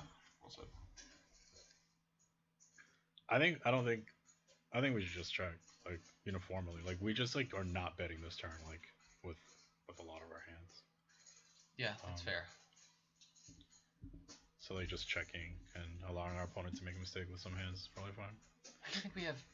I mean, it's hard to make a mistake with Bill's hand. What you would do. It depends on what Bill would do. Oh, we just called. Yeah, you really got to raise here. And now, I don't. Like, yeah, and that's just a shitty card, like for his, ability to get value. There's a lot of shitty cards. There's so many. Because he has to be worried when like a 6 comes in, a jack comes in, a 10 comes in. Hard to get value when a queen, king, or ace comes in. Like I don't know what I would do with Bill's hand here. I guess like check fold. Yeah, I think you just gotta check fold. Yeah, I feel like I feel pretty good about a 9 checking back. Yeah. I don't know. So Matt, I really hope Matt rips it if check 2. I don't know. Bill check called the turn. No, yeah, the thing is like against this player profile, like he doesn't have 9x, dude. Like he just like folds to 3 bets all day. But we know that because we've been seeing it. No, but you should be seeing it too. He's folded to a ton of 3 bets today. Yeah. Yeah. You know, It's a good Oh. point. It's a good and point. it's pretty clear that the hand that he lost to Jacob, he just had a queen. You know. Yeah. So Bill went. I really don't understand the all-in here from Bill. Yeah. I guess he's going for max value against a 9, but we already said that like. It doesn't. I don't see exactly what it accomplishes. This is the problem with being merged out of position versus these guys. Like you're in a tough spot because you're out of position with shallower stacks in the merge, and you're left with runouts that don't favor your range but leave you with equity. Yep. And now you make mistakes, and it's a common problem. That's why you should be pulled out of position versus shorter stacks. And like when you're in position, it just makes life so much easier to be in the merge.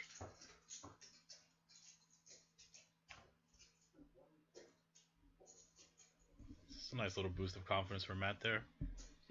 Yeah. Well, Although he, hopefully not. I mean, he definitely missed a. Like flopped his head and missed. It's just good to see a pot come your way Yeah, after getting yeah. beat up a lot, you know? Yeah. Like you're finally probably like even or unstuck, I don't know. Yeah, I think he's unstuck. So like that's good, right? Yeah. Played it great. Should have shoved the turn. Jacob opens. I'm fine with this. Oh, for sure. I think Jacob needs to be very careful, like in that, like don't blow up. Like it feels like you should 4-bet, but just don't. They are friends. There's that kind of dynamic. Like I this think is so. just not a hand in your 4-bet construction. Is he gonna float? Looks like he's gonna peel. Yeah. Yeah. All right, I like whatever. it better than. Whatever. Like he's just G'ing up in position. I like this better than 4-betting. Huh. I don't like this check. I think you should just bet. Like just bet for range. Like there's gonna be a tough spot if like Jacob just goes off. We're gonna check again. I guess. I think you definitely gotta bet now if you're Nick.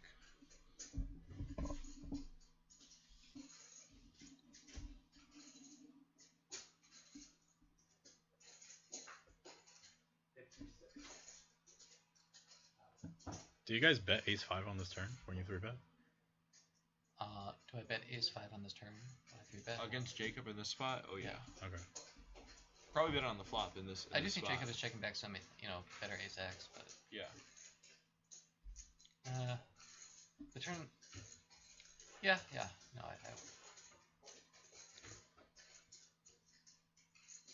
I think that hand's like.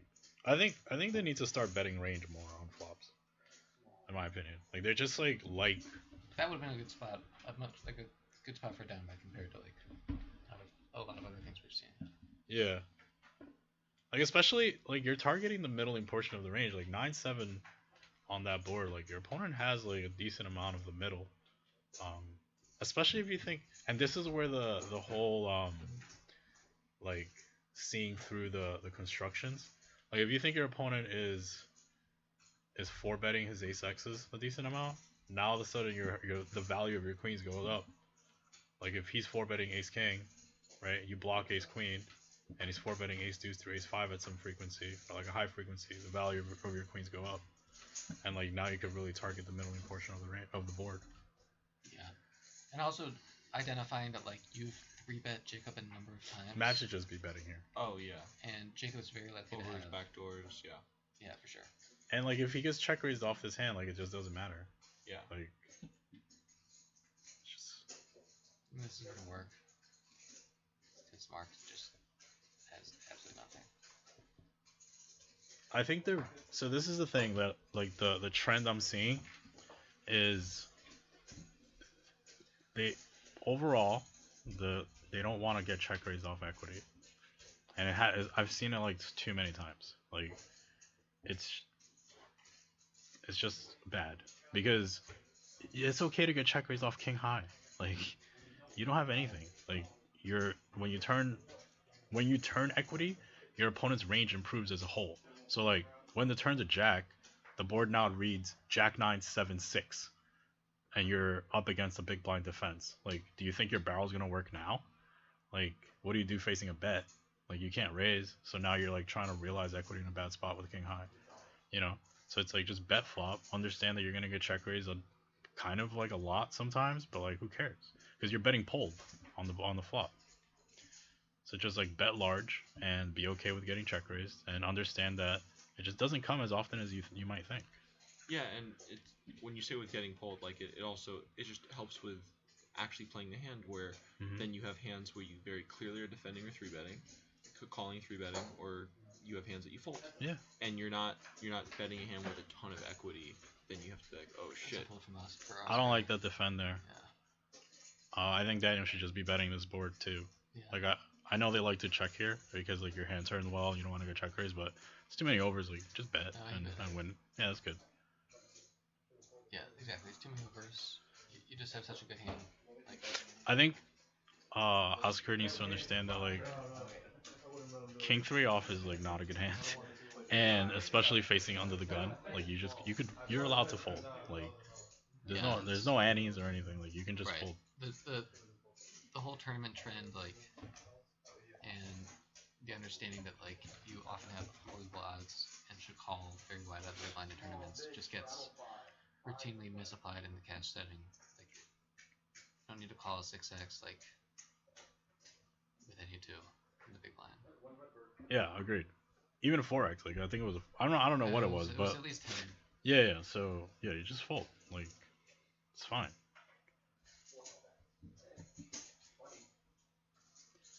Like you have to have like a really big edge to peel there. I think. Like your opponent has to be like pretty bad, and I don't think Daniel's that bad. Yeah. Or bad at all. I think he's fine. I think he's good.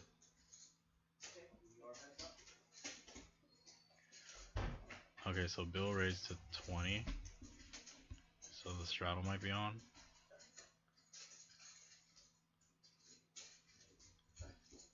Yeah, so the straddle's on. Flop goes check check. I think Bill needs to bet flop.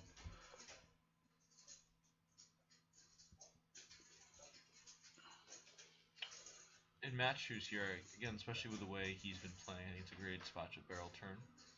Lead out there. Yeah, agreed. Like you just like now you lose. Yeah. Alright. See the value bet. That is going to fold.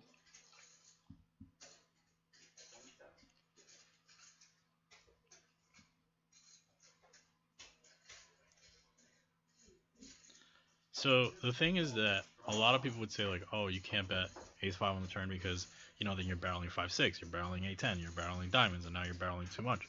But it's like when your opponent checks back, if he's checking back king high, ace highs, whatever, and just folding him on the turn, like that's a win. Yeah. I agree. Yeah, that it just goes to show you that from Jack and I's perspective, it's really important. I think understand like what like a balance range would look like here and what you would do against Poker Snowy. But then there's a big difference between what that looks like and then what you should actually do in the moment. For sure. Yeah, so often I'm talking with people about hands at these lower limit games, and it's like as soon as someone talks about balance, I'm like, why are we talking? It's like, yeah, what are we talking about?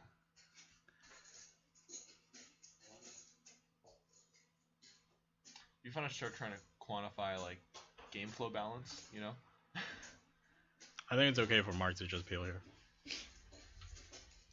Like Yeah. you're in position, like defend your straddle. Oh, I'm definitely Suited jack. definitely defending here. Yeah. Not just any suited jack. Jack 6. I like the way Mark plays. Like I think he plays tough. Like he understands where the edges lie, and I think that's kind of important. Actually, I think that's crucial. Yeah.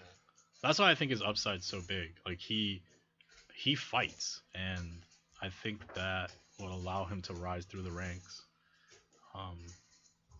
easier than someone that you have to like teach to fight. Yeah. Also, both him and Daniel, especially like are Nick too, like really good at just I think not giving anything away. Yeah. Facially and never like calling or raising too quickly. Like that type of stuff is important too. Just like staying tough at the table. Yeah. Mentally. Definitely, I think that's way underrated.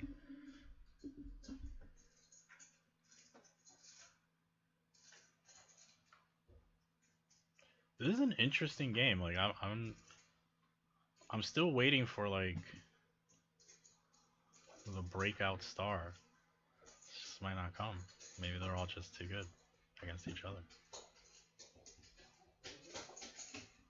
It's fine.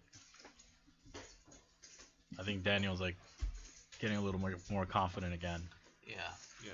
It's nice to get a couple of those through. So I think overall how the game is playing out, you really should be looking to like you really need to pick your spots in turn. And what I mean by that is like whose blinds are you gonna attack, whose buttons are you gonna attack, like what can you get away with, what can you not get away with, where should you be like looking to be a little tighter, etc. Like those are all things that by now all the players should have thought about. So like there's certain things like so here I think Jacob should just like 3-bet. Like don't get overly tricky. Yeah. Just like 3-bet. I think Oscar should understand that like they haven't really been getting out of line in these straddled pots. Like these are all have been good hands. If Oscar has one good thing about him, and I mean he has good things about his game. He is disciplined as fuck. Yeah. Like he will not make a calling mistake ever. Like that's one thing that gets reinforced at the lower levels. Yeah. Yeah. I mean that's probably the single most important skill when you're playing like live 1-2, 2-5. Yeah, for sure. I have a little bit too much fight when I'm in these games. I'm just like, oh, come on, man. I have king queen. Like I'm in position. Like I'm calling. Like the thing is you're just not that deep in those games. Like right. That's fair too. But against Jacob here, I mean, I might prefer a call from Oscar, but you know, I definitely respect the discipline that he thinks it's the good fold and just does it with no hesitation. Yeah, and it to be honest, like it doesn't seem like it pains him. Like it pains me to fold. I'm just like, God damn it, this is a good hand. And it was just like muck, you know, and that's great. That's gonna keep you profitable in like the lower stake games. You read Painless Poker? Tommy Angelo's thing? Yeah. No, I might need it. It's just like it pays me to fold king queen, dude, to like some freaking guy with all the chips, like getting lucky with sets. Like, yeah. But yeah, that's really good fold. I like the fact that he is realizing that they're not really getting out of line in these straddle pots. Like they're kind of folding. So that's good, you know. If I'm Jacob though, like I would just be 3-betting Matt. I would also be picking on Mark because he already lost the pot to me. Like I'll be picking on everybody. Like everybody's on the chopping block. I would be opening on his big blind. Yep. Mark, is his name Mark also, right? Yeah. C2. Yeah. Yeah. I think the only person Jacob should be like kind of staying away from is like Nick, because Nick just doesn't care. Nick doesn't care how many chips you have. He's still gonna 3-bet the right hands. Yep. Definitely. Huh. So who's it on now? Jacob should go for it. Just go for it. Just Yeah. just I go. mean, you got ace 5, like you got all the chips. And you're leveraging his stack perfectly well. Yes. Like he has 1,000, so this is the spot. What do you mean? I actually like 200 small. Like, Yeah. Yeah, exactly. Yeah. Yeah, I like that. Yeah. I also think that It's just such a gross spot to like. I think there's like shit. some better hands to do it with. Like people really do like this hand, but I think having like double blockers is better. Like ace queen offsuit or something. Probably like ace queen or like ace jack. Oh, Jacob, breaking our Jacob hearts couldn't pull the here. trigger. Nick, can you be our savior? Oh, okay. He really should just go for it, especially against Mark. Like, Yeah. And I think this is a great spot, like what you're talking about, Christian, where it's like, Mark in this spot should really be just like leveraging his position against like Matt, who just is overfolding. And Let me tell you something. If Yeah. Jacob pulls the trigger, this game is over. Like, Yeah. this game is shut down. It's just like, and then he shows a 5. Yeah. Oh my god, this game is way out of the muck. Everybody's out of hand. Like, this is Jacob's game. And it's like, there are moments like that in games, you know? Like, yeah, it's like, what does Mark feel when he just gets shown the 5 and just has to fold? Like, he's just like, that's it. Like, you're shut down. Like, this is over. Interesting board for all these players, to be honest. Yeah. I mean, for Mark specifically. I think Mark should be betting. Yeah, I would bet it. I like like maybe like around 80 to 100. Something where you could conceivably get value from worse, cleaning up our equity with the bet. I don't mind checking back as Mark, personally. Like, It'd be nice to have the Queen of Diamonds to check back. it would be much nicer to have the Queen of Diamonds, but I don't your think you should value be trying to targets- get. your value targets are just like, Like, I don't think you should be trying to get value. I think you should just be trying to win. yeah, but you're not gonna get bluffed that often on an ace or a king. Like, No, you're and not. But you just turn lose. equity. Yeah, but you turn. You've got a way to win. By realizing. I just think against Yeah, two players, you're like, you're gonna realize, like, on the rare occasion where an ace or a king comes on the turn, I think you're gonna realize very efficiently. Like, so you're not gonna get like pushed off of your hand. yeah, but your equity tanks, I think. For sure. But I'm saying, like, I just It's fine to don't check think. back. I just don't think many worse hands are calling. I think there are better hands. Yeah. I guess, like, it just. Like, you could get bluff raised. I don't think these it happens guys that are, often, I but, don't think like- these guys are ever bluff raising there. Like, you're up against, it's like, not a a- great board for Mark though. Like, It's. Uh, but, like, you're betting ace king, ace queen. it's there. close. I think it's close. I just think it's close. It is. It's definitely close. I would bet ace king and ace queen, but we also have aces, kings, queens, which don't block the jack. Like, Those check back much better, I think. Like aces. Just like there's no overs. sure, aces. Yeah. I just think it's easier for those hands to get value. Okay. Yeah, for sure, because you get value from a jack. I think both plays are. Yeah, Plays are I think we're nitpicking it. yeah, for it's sure. close, Like it's it's close. Like, it's a mix.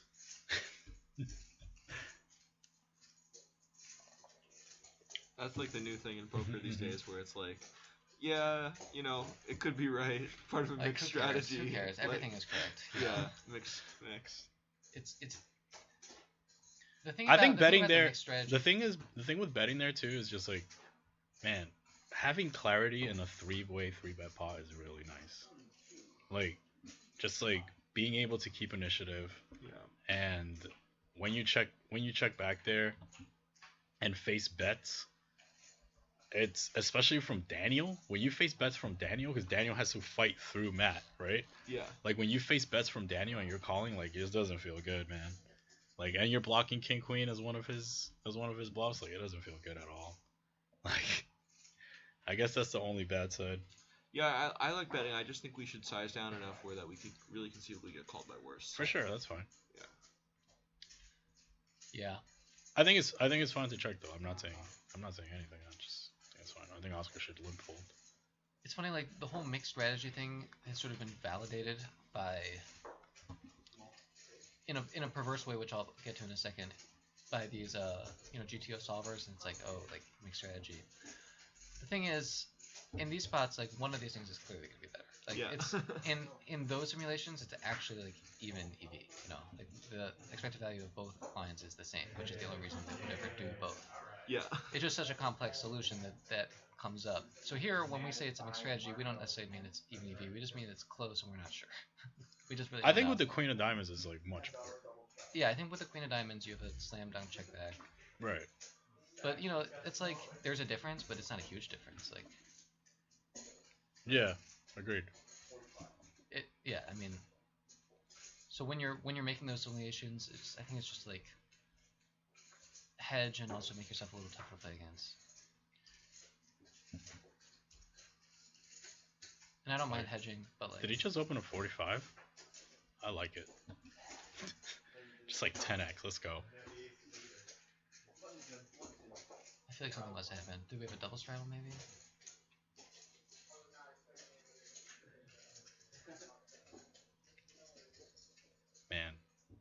I really want to see some war between Jacob and Mark. They're primed for it. It's just Jacob's only job right now is to just eliminate Mark and Matt. Just like eliminate.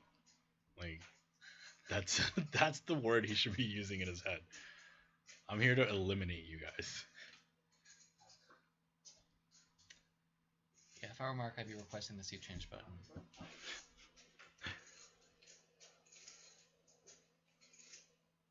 I think Oscar needs to be very. See, I want to know why he folds that, and then opens 6-3 suited. I'm okay with him folding King 8 off there, but I want to know why he's. I'm not. That's an open on the button, I think. Well, there's a straddle though, so he has to get through them. Oh, there's a straddle too. Yeah. I'm fine with that then. It's Yeah. close.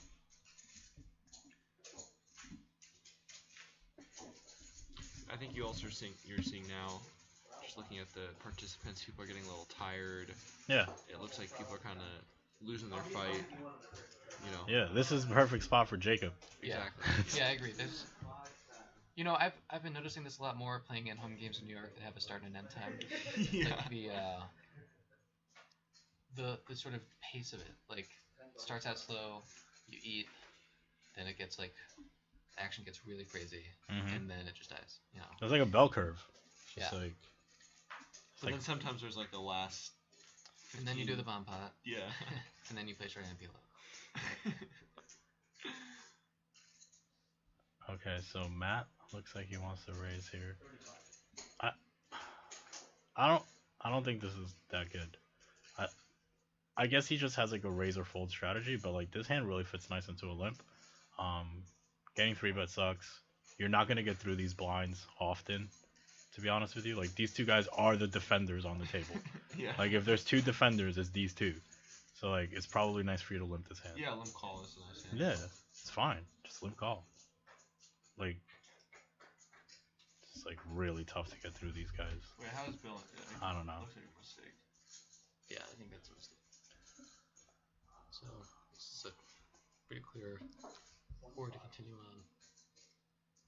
I think Mark should be calling. Yep. First 25, I think Mark Exploitative could just raise. Oh yeah, I didn't realize it was such.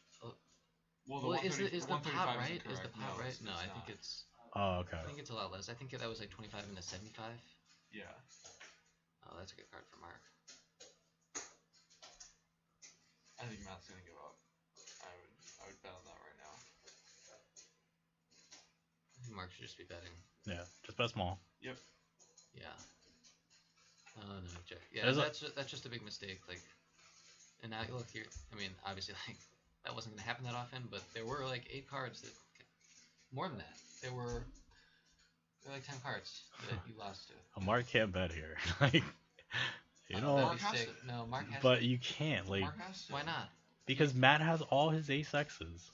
Yeah. He has all of does. them. But yeah. He has so many. How many ace X's? So bet quarter pot. Yeah. And just get I, like. if I were Mark, I would Yeah. probably just throw out like something really tiny. Yeah. Okay, fine. Yeah, because Matt's overfolding in these spots, so it's like what you're targeting is like queen high, maybe king high. But like I quiz think- I queen just highs think- should just be betting. I just think Matt has so many hands that just like give up on the turn. Yeah. And there's just not enough ace highs. But shouldn't Matt just bet the river then? Sure. Yeah, we're talking about just once it checks 2 mark. Right, but that's what I'm saying. When like if I'm in, I guess like I would never face an opponent that's like checking there to fold, because like all of his bluffs are just gonna bet the river. He has all ace X's in his range. Like I can't combat. Yep. You know what I mean? Yeah. So like Yeah. if he's going to if he's gonna check, he has to like just call with like queen high and like understand that like your opponent is forced to like bluff his under pairs now. Or at You least, know what I mean? at the very least, king high. Especially since you're getting like such a great price, like, and if you don't want to check call, just like bet. You have so many aces in your range. Like, that's what I'm saying. Like, I don't think that's why if I was Mark, I would never bluff, because I'm like, oh, like he's not folding. Like, like The thing is, I think people are just accustomed to like checking down and like seeing what happens. You know, it's just like Yeah, it's the showdown mentality. Yeah. It's the plight of the tag. It's like let's just check, man. Like the turn I have a full house, dude. I'm just gonna check. Like I have fives. Like you could have tens. It's like no, like let's just bet and win the pot. And that's the part I don't get. Like, so if I was coaching Mark, right, I'd be like, dude, like, why did you bet Queen Jack, but why did you check fives? Like, isn't it the same concept? Like, you're betting to like fold out equity.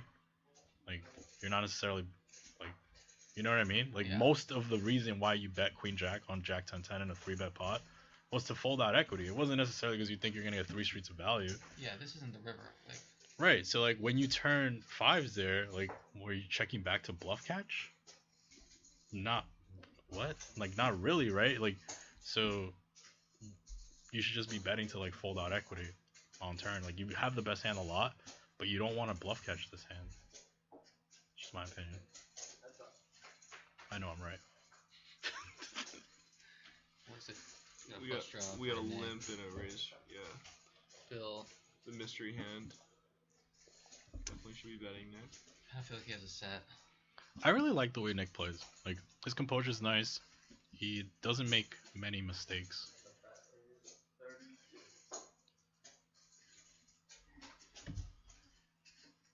He's like very polished. Yeah. I think he's definitely good about not giving anything away when he plays. That's a pretty hard skill.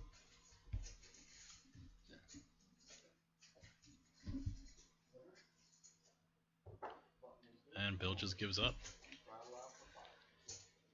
Yeah, we don't know what he had there, but Mystery Man Bill. yeah. I think he had Queen 10. I do agree with that. I'll give you 4-1. Yeah, I think you're right. But like if his hand was really bad, he would have called on the flop. So like maybe he had like Queen 8. No, like Queen 8. 5 to 1. 5 to 1. Yeah, I got owned last time in the prop bets in the booth. Went against more experienced prop bettors. More experienced prop bettors. Also, on one of them, they had some Yeah, they had insider info, coaching background with them. Wow. Well, that's cheating. No, they made it clear that they did. Oh, you still bet against? Well, they didn't say what it was. They just said that they had some. I was pretty confident. Let's see if we don't see a few prop bets in the stream. I know you guys don't like this, but I like the way Jacob's playing. Like, let's go, man. We're in position. I mean, like 400 big blind. I'm always about being a sticky button when you're deep. Like Yeah.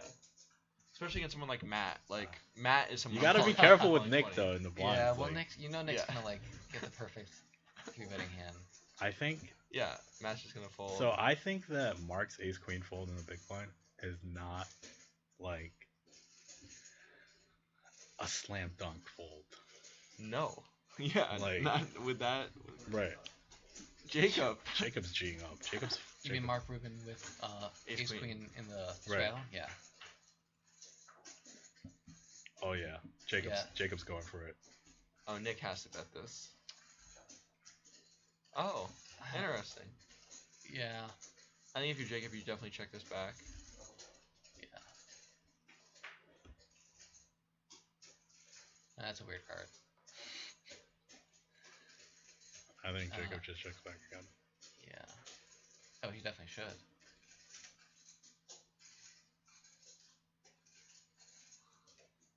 Jacob bets small. I would not mind a check raise from Nick. I don't know. Jacob's got a lot of aces. Jacob should never bet here. Like Yeah, Jacob this should is, not bet. This He is would be totally overrepresenting his hand. Exactly. He would be But what I'm saying is, like, I think if he is misrepresenting gonna it in a bet, way he's that gonna would bet not small. benefit it. Look, he's gonna bet small, and then I think He didn't bet that small. bet 85. Yeah. In if having 200. Yeah, not so small. I mean, it's not a big bet. I was thinking that Jacob would probably bet like between 50 and 70, and then like. I don't know why. It's one of these bets that look like. Yeah. We're not a fan. Yeah. I don't know why you bet there. But What do you think It's of like- Nick's check on the flop? I think it's fine. He has like so many Yeah, ace X's that he He can bet just has with. such a shit hand. Yeah, just kind of Like he'll have plenty to like fight with. yeah, definitely a good spot to 3-bet pre. Mark, And if Nick now sees that Jacob's playing this loose, then you have to go, screw the polarized range, like just fold 6-5 suited there pre, exploit Jacob by just having a stronger merge range, like just 3-bet 7s for value, 8s for value, queen jack suited. yeah, I'm okay with that. Especially if Nick's like gonna be peeling king now. Jacob should just shower him. Wait, yeah, I was gonna say Jacob's not folding. That was a mistake. Yeah, but Jacob, see, just 3-bet. Yeah. Just like go after these guys. I think with the dynamic, Mark should be calling king jack off, closing the action. Oh wait, no, there's the straddle. I think Mark didn't actually call that hand. No, yeah, I meant the other Mark with king jack. I think it's reasonable for Jacob to find a raise on the flop. Oh yeah, this is gonna be one of his better bluffs. Yeah. I would rather have like king jack to close, but whatever. It's just like Jacob has too many chips, man. Like let's just get rid of some of these chips. Well, he's in fold, which is better. Yeah, but like it's like Matt just has a double barrel now. The thing is, it seems like Matt's given up a couple times. Like Yeah. Yeah, but our hand sucks. Like if we raise and he continues, like who cares? Yeah. Like our hand just like sucks. If we raise and he continues and the turn's a king, we just shut it down and try to river jack. I like the raise. Like these are pots that like Matt shouldn't be winning when Jacob has all the chips, because Jacob should either raise 3-bet pre, bet flop and win, or raise flop and win. And it's like don't. It doesn't matter how many chips Jacob's had. It's more that Jacob covers Matt, they're deep, and Matt folds a lot. No, I agree. The effective stack is the only thing that matters. Yeah. But there is something to be said with the game flow of everything's working for Jacob and nobody can beat him, and Matt struggles out of position in 3-bet pots. Yeah.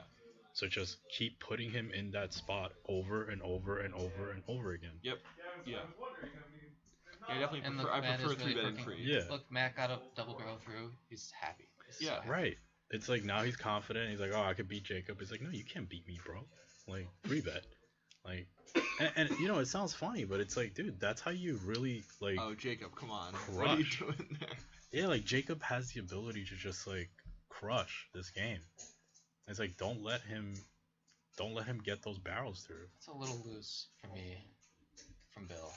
I want to see Nick. Yeah, Nick, you gotta be. I think. I want to see Nick just 3-bet. And I Mark's definitely gotta want to see 3-bet, Mark yeah. 3-bet. Yeah. Oscar made a good fold with 3 deuce off. And this is a spot where Daniel, he didn't fold immediately because he doesn't have a good hand, king 6 off. But like Bill's playing really wide. Nick is 3-betting all of his good hands there. It's like it's not the worst spot. So we Nick flops got the a world. huge. Nick's gonna lose all his money. Yeah. Nick just lost his whole stack. That's not fun. I guess the world needed a pair. Mark flopped the world. Nick flopped. There's just no way Nick doesn't go broke this hand. I feel like, Yeah. or not go broke, but Yeah, because Mark's gonna raise, or Mark's gonna call. yeah, I don't see why Mark wouldn't just call. Yeah, I prefer calling. Oh, that's a that's king. king. Jeez, Oh. that's sick. Is it the king of hearts? No. No, it looks like the king of diamonds. Wow, what a dream. That is Just go from like dead to like the nut. 3 outs, just gets there. Oh, I like betting a little bigger here. at this point, yeah. If I'm Mark R, you still like Oh yeah, Nick, You just- you gotta have it bigger here. you can't. Well, I don't know. Like he's got the flush draw. Like what's he worried about? Like I'm not worried about. I just agree, think like, get the value. A6 is gonna. but like you have such a strong 10. range. You have such a strong range. It's like this ran out so dreamy. For Nick, oh my god. Yeah, like now he gets value from one ace. Yeah. I would just shove. Yeah. It's I just think a he is gonna shove. shove. So he's almost gonna shove. Yeah. So Or he's no, gonna, no, he put out just like a big like. yeah, you just shove. Like any bet you make reps the same range. Yep. Yeah. 141. Ah.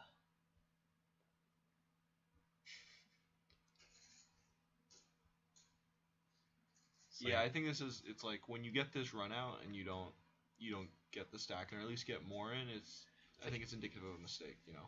Having the hearts isn't great, but having the ace of hearts is not like terrible. Yeah. A lot of ace of hearts hands could check back. Mark's just like, how did it happen? How did I I lost not? this? Yeah. How did I not win this hand? Like, how did I Mark. not win this hand? Tough turn, Mark. Tough turn. It's extremely tough. Because it's a tough turn and river, because river improved his hand. Yeah, it did. What a dream, Nick. You played it great. Did nothing wrong. He did nothing wrong Yeah. except not 3-bet and not shove the river. Yeah, Oh, that's what- my point. everything else is great. Just turn the nuts. It's amazing. So we're winding down here. Yeah, what kind of time do we have? Probably like 10 to 20 minutes. It looks very bouncy. Yeah. It really is. I was looking at it earlier. As Are always. they just keeping the straddle on now? Probably. Tony, suggest the double straddle. If you, See, I don't think that's good. Like, I think they fight less. you're right. Like, I think they just fight less. Like, they I think like we've had more interesting pots with having yeah, straddle on. 100%. Because they're deeper and like now they have more incentive to fight. Like a lot of these guys are not used to playing 3-blind games. Yeah. You know.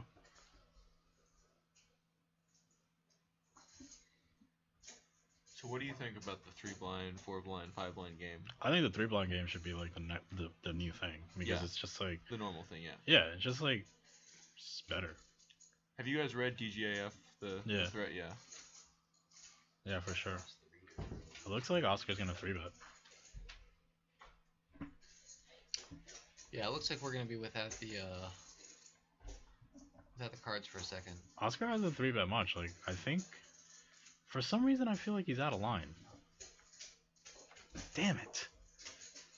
We'll never know. No, I'm asking. Could have been out of line, but Well, Bill did not fold that hand.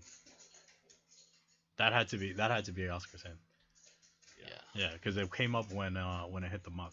yeah. Right.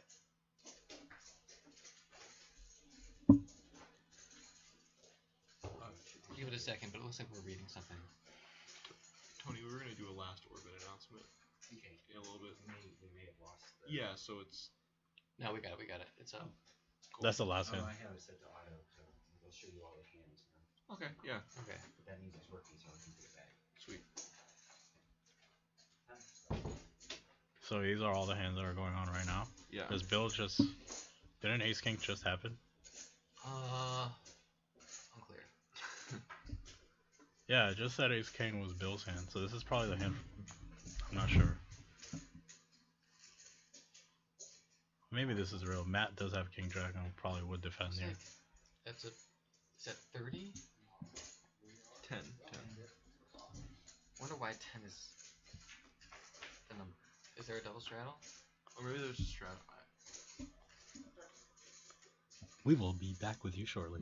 Yeah.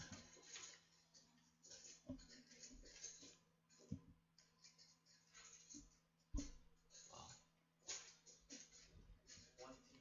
So Nick probably has a hand of note. Jack 10, clubs, whatever. And looks like he might face some resistance from my man Bill. Or not, and then he just takes it down. No, Bill didn't even have a hand. He didn't even. He just. I just couldn't see because intensely. Yeah. he looked intensely and there was a head in the way. Alright, hopefully we'll get the cards this time. I don't know if we should expect to or not, but maybe If not, you should just like we can pause it. end or like end it shorter. It's almost done anyway, right? I mean, we're kind of over in terms of time. We thought we would do like a little bit extra. So. Alright, well, but if it's not working. Oh, it looks like it's back though. Alright, something's right. Something's going on. Something's right and something's wrong. Alright. There we go. Yeah. Why does Nick only get hands that could like 3-bet or 4-bet? Like he just doesn't get anything else. Like, You know, I think much like he has like a vision board of just like Yeah. ace 5 suited and just Yeah. like the universe just kind of delivers. Matt's gonna be bad. See, I don't like this as much. So obviously the stack size isn't right. Right. For Nick, they're pretty deep here. Nick probably has around 600, 700. I think this should be a call. The reason is, you're up against a sticky opponent who, like, if he chooses to 4-bet here, you're kind of in a tough spot. Yes, this is exactly what I wanted. One time, one of these guys to get punished. Look at those eyes. Just get punished when you 3-bet from the merge in the wrong spot.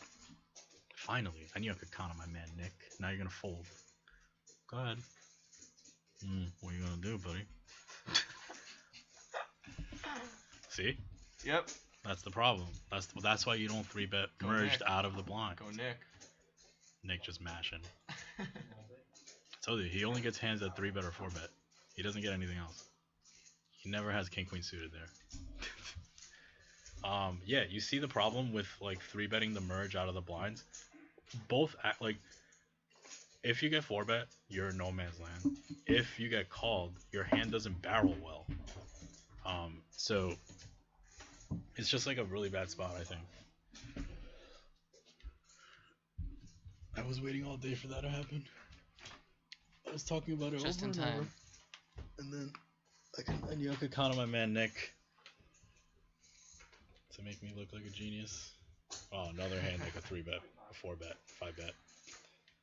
And the kid only gets pulled hands.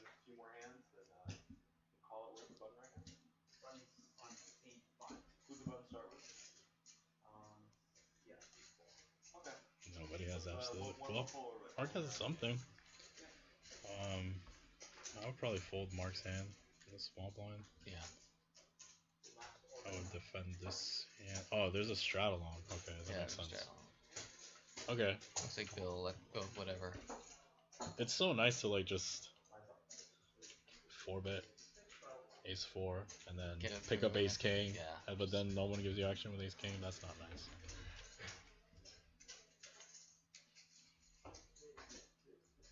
Man, I feel like we've seen a lot of like good poker today. You know? Yeah.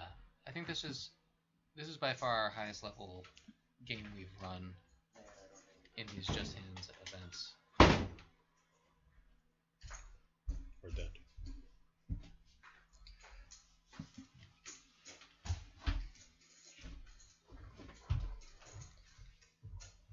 I'd like to see Mark. See, the thing is that Mark folded with king 3. Yeah, I actually don't hate like his fold. When you have the straddle, it's a different story. Right. See, he is limping. Especially Nick in the straddle, you know? Yeah. Like Nick in the straddle, Bill in the straddle, Jacob in the blinds. I mean, Bill, like those two. That formation is just tough. See, he does have some of these limp calls. yeah, Bill, this is not a good limp call from Bill. Yeah, I agree. And Nick. 2 hearts on board. Nick should just bet. Like, Yeah, Nick should I definitely hate bet. this Oh, poker. yeah. Nick is such a good player, but like he just like don't do that. Like the flop is king, Do queen, you have a 6. heart on the turn? Looks like a 7 of hearts on the turn. Yeah, like now he's betting. Now like Excellent call. And Bill's now I gonna hope he hits a realize- freaking heart. Looks like Nick made the most money against his exact hand this way, but Yeah, still. sure. Yeah. I hope he'll just hit a freaking offsuit ace on the river one time. Don't bluff, Bill. Like, just looks like you have what you have, and he has showdown value. And all right, What do you think about a check raise? I would like that better than this. This is just an easy. I mean, you have to call, dude. I like like- the sizing. if No, you're but, gonna like, you bluff, have- But like, yeah. When it's- Nick has the jack of hearts, it's just an easy call. Like you're just like blocking his value. Yeah. So this is the thing. Like now Nick thinks he played the hand well, and like sure you maybe, maybe you did like, but like you're really butchering your range on that flop, and maybe it doesn't matter against Bill. Maybe it does. Maybe it doesn't. But you want to put yourself in situations where the runouts come out well, where you could get 3 streets, as well as you want to protect your flop betting range in a spot where you flop significant range advantage. Board is king queen x. You raise blind versus blind. Like you should be betting 100% of your range on flop, and it's like now you're checking back a king, a good king. Like that's just too much. Like your check back range is too strong. Like I could see argument for like checking back like queen jack, and it's like I personally would still bet that just for range purposes. But like that's a much better check back than a king. Just my opinion, though. Okay, let's see some fucking fireworks, Jacob. You really folding the button in the last orbit? Oh, okay. Wow, who's in the blinds? It's always great to pick up aces when Nick is in the blinds. Oh. Wow, so unfortunate. I really like that just like snap muck by Matt. Yeah. Like just like don't even show, like just straight killer. Like yeah, I had aces. I don't need to show you guys I had aces. So unfortunate. Like he's probably gotten 3-bet so many times, and the one time he gets aces, they just don't 3-bet him. Yeah.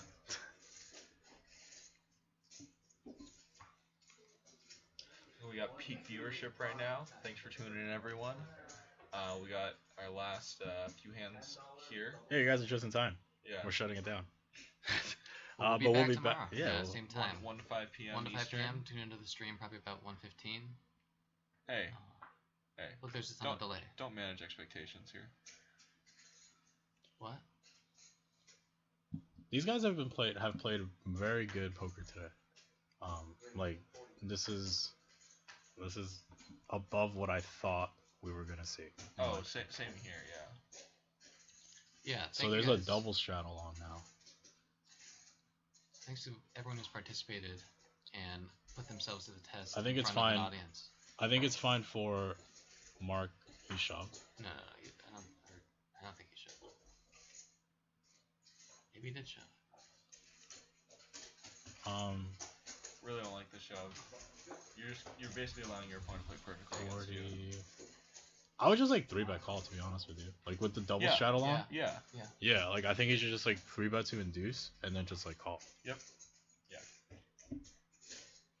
Yeah, I think Bill's never calling with ace 10 there. Right. Like, but he might like pile some hands. Yep. Yeah. Also might make some mistakes with like pocket eights. Where he like folds to the 3-bet. Yeah. Well, I don't think Bill's gonna be doing that. Right. Yeah. But you know, in general, I guess.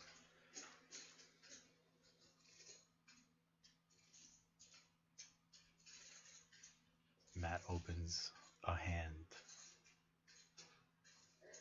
with the single straddle on. Wow, it's like Nick's 4th queens. That's such a dream. He's got, like, he gets no like action. dream hands. Queens on the button. And, like, I don't know, man. Matt's range is usually straddle. really strong. Oh, Matt. Matt's range is usually really strong here. Like he doesn't really open hands. Matt might not have raised 20. He might have been in the. Yeah, he's in the straddle. Or maybe not. No, he raised. Oh, he raised another gun 1. Oh, yeah.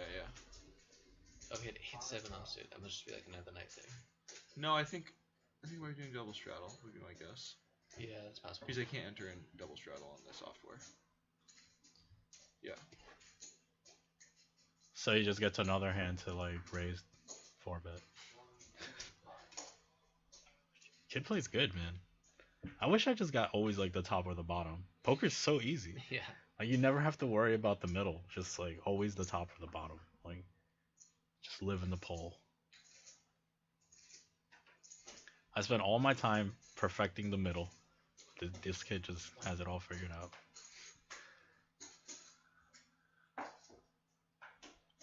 No, it's definitely a single straddle. So maybe he did raise with 8-7 off. Yeah. I'm gonna bet that he did a double straddle. I'm not gonna prop bet. He was like the last double straddle. Even though I'm 0 for 2 with stream prop bets. Just saying. Yeah, but you have a whale on the line now. Thank you.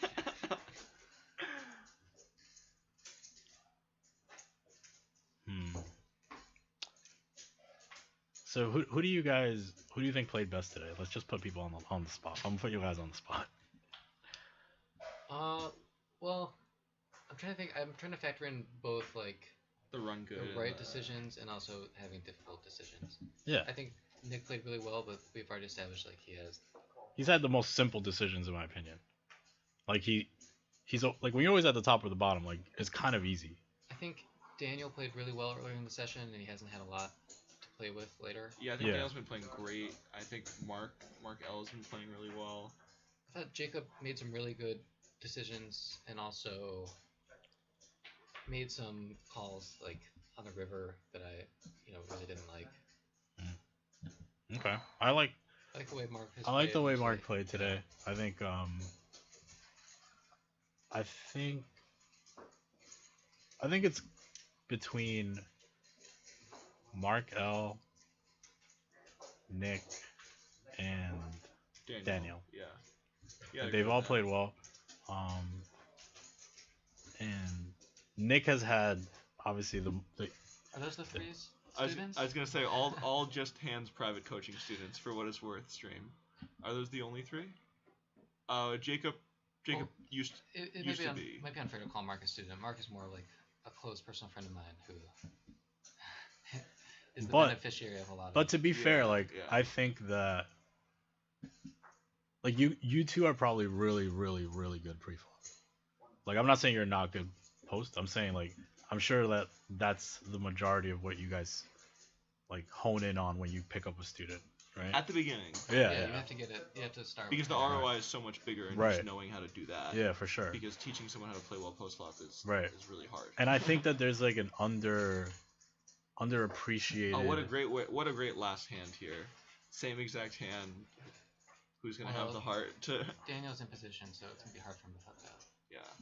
I think perfecting pre-flop is underappreciated in No Limit Hold'em. Like, because people just want to do like highlight stuff. Yeah. They want to like check raise flops and double and triple barrel, but like being really good pre-flop is a big skill that separates you, especially in like lower stakes games, even in higher stakes games.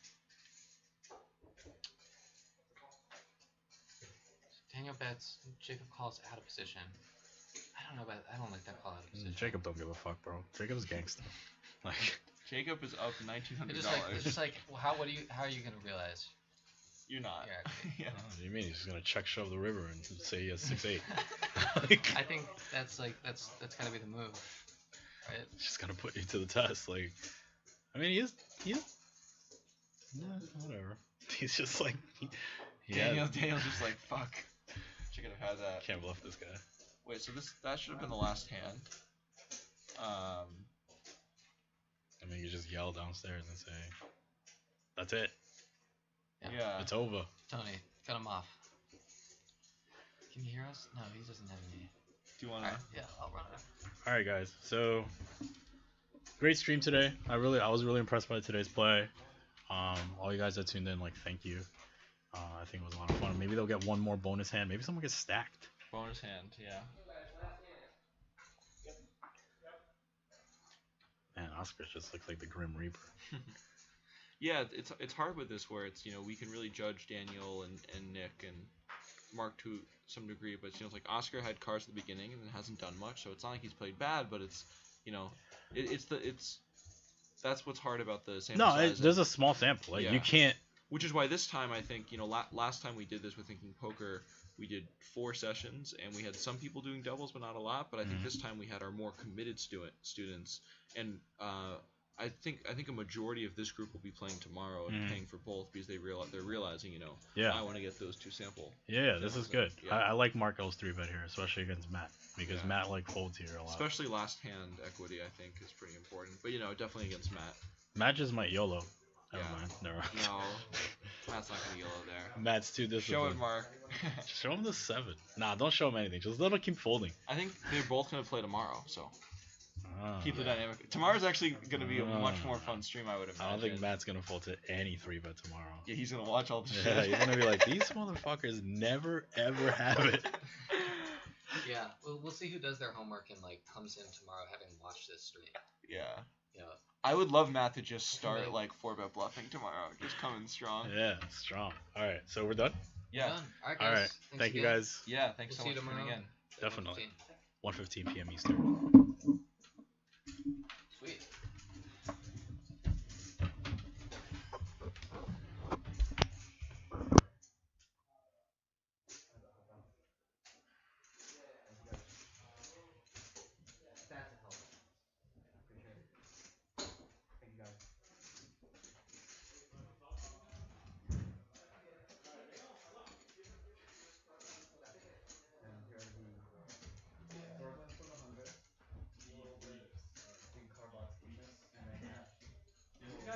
Wait, there's still one?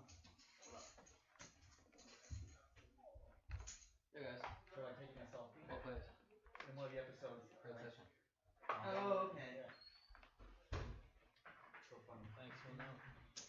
Yeah. You're top 5 with Jax. Wow. Yeah, I don't value race too much. Other than +1. Well, the reason I didn't come over here first was because you flat attack. Because I know both of a decent hand. If you get me out of position, I was able to flat attack you. So I was trying to get an answer. I fought like every time you threw at me though. Well, I want to see your look.